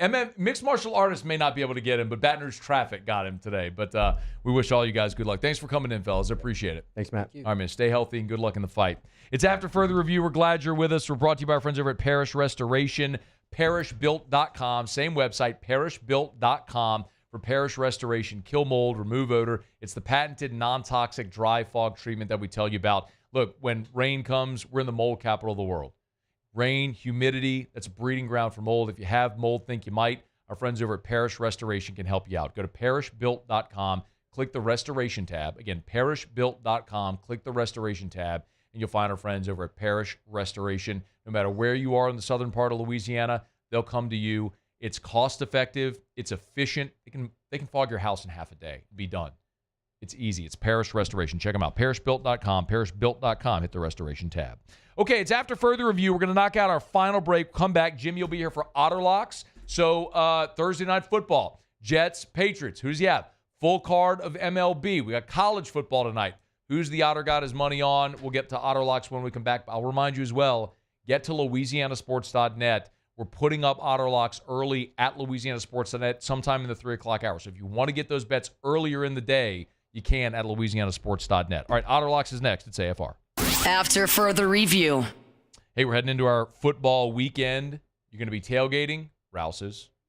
You're going to be watching the game at your house. Get everything you need for your home watch, your home gate, your game watch at Rouse's. Some meat to throw on the grill, Rouse's. Appetizers, Rouse's. You want some ice cold beer, wine, all your spirits, Rouse's. An amazing selection. By the way, wine, buy 4, save more. Tell you about that program all the time. It allows you to try more wine. The more you buy, the more you save. Like, try a lot of different wines you may otherwise not try. It's Rouse's. And congrats to our friends at Rouse's. They just opened their newest location in Picayune, Mississippi. Told y'all, 70-some-odd locations from Lake Charles to Orange Beach and points in between. It's Rouse's, the official supermarket of the New Orleans Saints. It's not too late, too, y'all. If you want catering trays for tailgates, sandwiches, fruit, cheese trays, any of that stuff, finger sandwiches, they got it. It's at Rouse's, Rouse's.com. Rouse's, this feels like home. Bayou Ford has the new inventory to get you in a new Ford truck or SUV today, or customize your next vehicle just the way you want. All new Bayou Ford vehicles come with a 1 million mile powertrain warranty. The crew at Bayou Ford is going to do right by you. I've been doing business with Luba for 25 years. They're dependable, trustworthy. It's just the attention to detail with our clients. Our folks have years and years of experience. They're highly trained professionals, but many companies have that asset.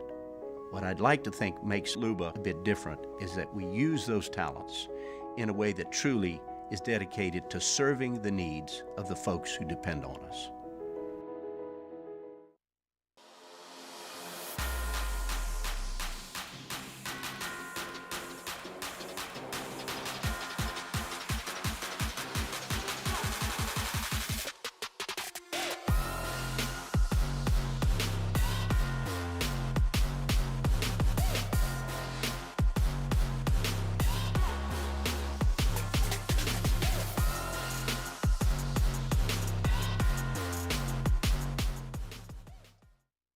Dylan Cruz here to tell you about Six Rings Baseball and Softball Camp. If you live on the North Shore and play ball, go to Six Rings Camps with former LSU assistant coach Darin. His knowledge is second to none, and your child will improve and have fun doing it. Camps were held at Coquille Park and Six Rings Academy in Covington with 4 sessions over the summer. Full day and morning only sessions are available from ages 7 to 13. Go to sixringsbaseball.com or call 985-206-9096. Learn the game to love the game. There it is, the extra mile, on the border of expected and extraordinary, for those willing to go further, like vans customized for work or play, with safety and tech to keep you connected, supported by a 5-star sales, service, and finance team, and backed by the 1-star you know. So go the extra mile. It's never crowded, because so few have what it takes to go there. Mercedes-Benz Vans. Breck teamed up to reimagine your parks, and you imagined big. With your help, we went to work, creating 12 beautiful community parks across the parish. A family-sized water park, miles and miles of trails, and parks just for your dogs. There are more places to splash, to explore, to run wild, and even soar. You imagined, we delivered. Gold. Breck, your #1 park system in the nation. At Relief Windows, we're more than windows. We're windows, doors, hardy plank, and vinyl siding. But our number one product is always customer satisfaction. After further review with Matt Moscona.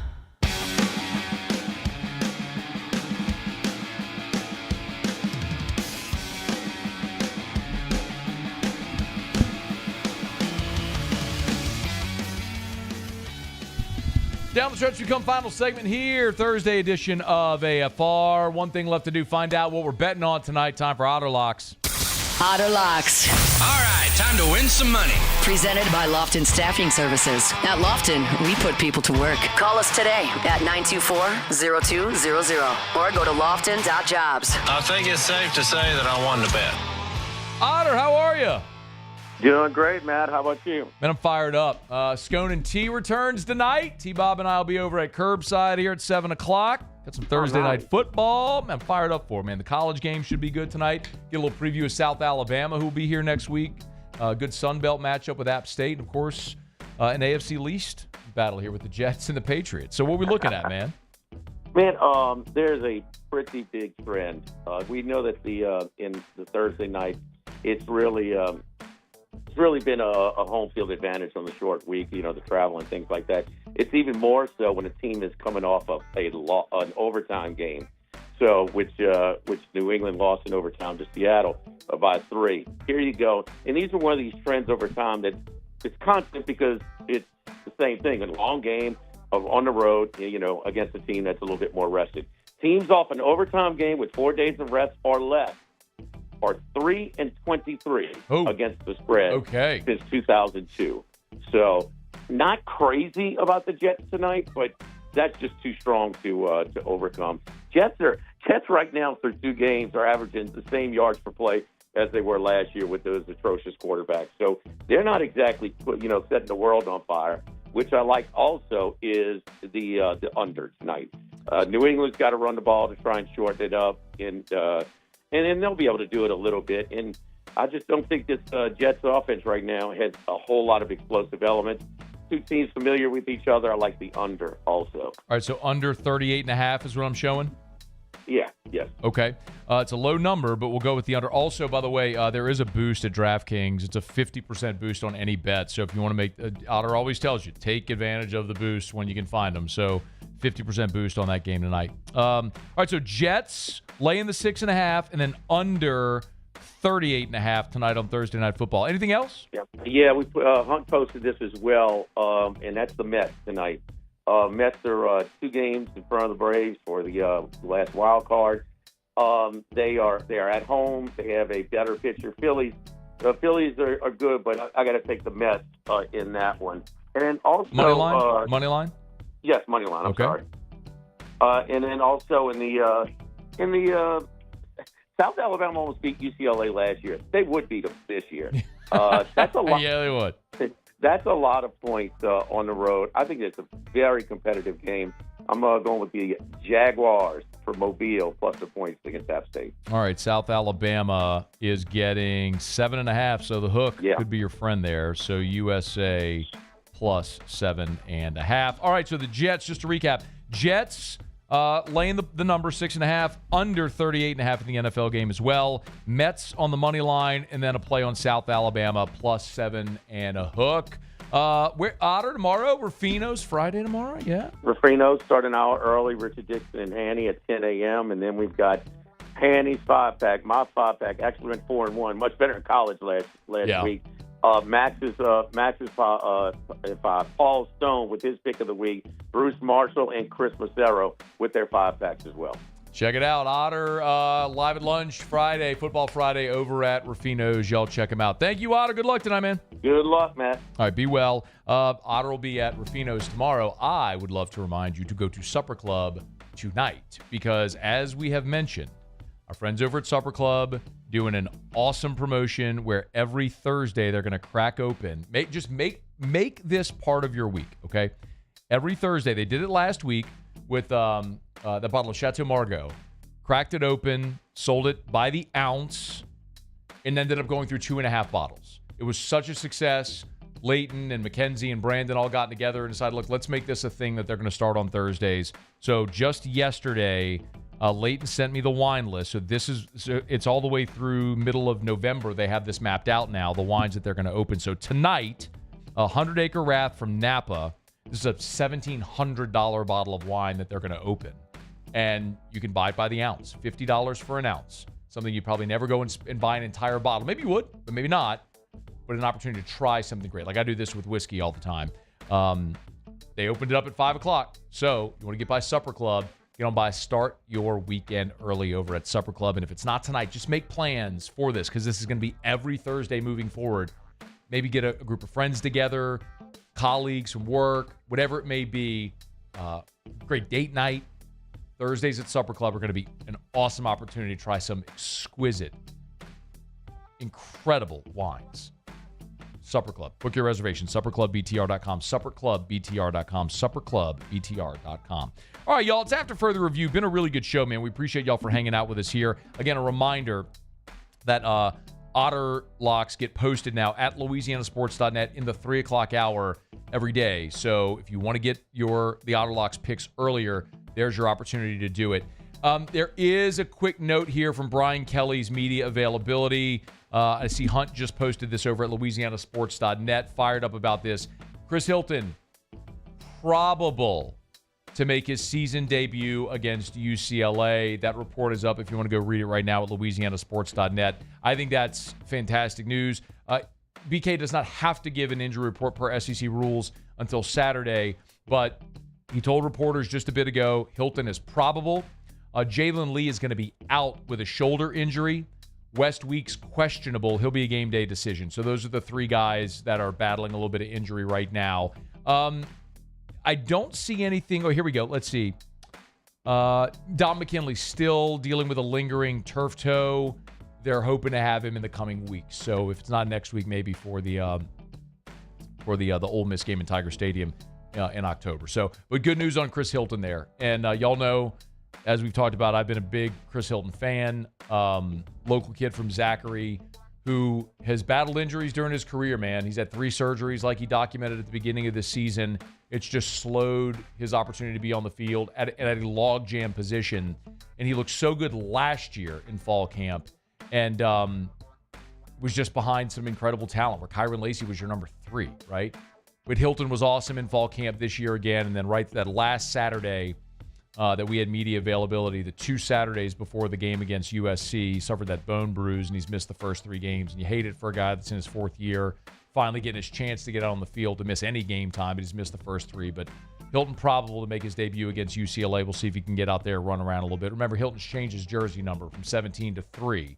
So if you see 3 running out there on the field offensively, that's Chris Hilton. So hopefully he gets out there on the field against UCLA and gets to make some plays here for the Tigers Saturday against the Bruins. All right, that's going to do it for us here. If you missed anything AFR On Demand, we were loaded today. Jonathan Zaslow from ESPN Radio, our Fantasy Blitz. Brian Finley, who covers the Bruins. Lee Sterling had his 5 best bets. He was 4-1 last week. Mike Triplett earlier this hour. It's all On Demand presented by Brett Golf. Muse, Paulie, thanks. Y'all have a great night. We'll see you at Curbside in a few. After further review. As we get on down the road, remind you about Lee Michaels Fine Jewelry, lmfj.com, lmfj.com for Lee Michaels Fine Jewelry. Y'all, 9 Lee Michaels locations, and they're all over the place. 2 in Baton Rouge, Corporate Boulevard right there in Bocage, and then the Mall of Louisiana, Lafayette, New Orleans, Shreveport, 9 Lee Michaels locations. You know, you go to charity events, you always see that red box. They're great community supporters, and I tell you all the time, thrill her with a gift in the red box from Lee Michaels. And one of the things that they're so incredible at doing at Lee Michaels is that great customer experience. They call it the Lee Michaels experience. Listen, you and I, we may not often walk into a jewelry store, so it may be something kind of uncomfortable. You don't really know what you're looking at, what you're looking for. At Lee Michaels, they do an incredible job of making you feel comfortable no matter your budget or what you're looking for. Just walk through the door at Lee Michaels Fine Jewelry. Online, lmfj.com. Bayou Chrysler Dodge Jeep Ram has back-to-school savings like $16,000 off 25 Ram 1500 trucks. We're open for business in our beautiful new showroom and taking $16,000 off. All new Bayou vehicles come with a complimentary extended warranty. The crew at Bayou Automotive is going to do right by you. Gulf Coast Bank and Trust is giving our customers the power to bank anywhere, anytime during this challenging event. and we're right there with you. Our mobile banking app is a smart way to manage your money and time. Gulf Coast Bank and Trust, the bank that cares about you. It's an everyday thing here. We work horses in the mornings and we work on the property during the day, and without these John Deere tractors, you know, it'd almost be impossible to keep up with the place. I've dealt with some of the other colors and stuff, and I never really got the response back that I get from John Deere, you know. We really enjoy dealing with Sunshine. They're good people. They always check on us and make sure our equipment's running, and we love them. Flip the switch and learn more about what it means to be powered by Sunshine at sunequip.com.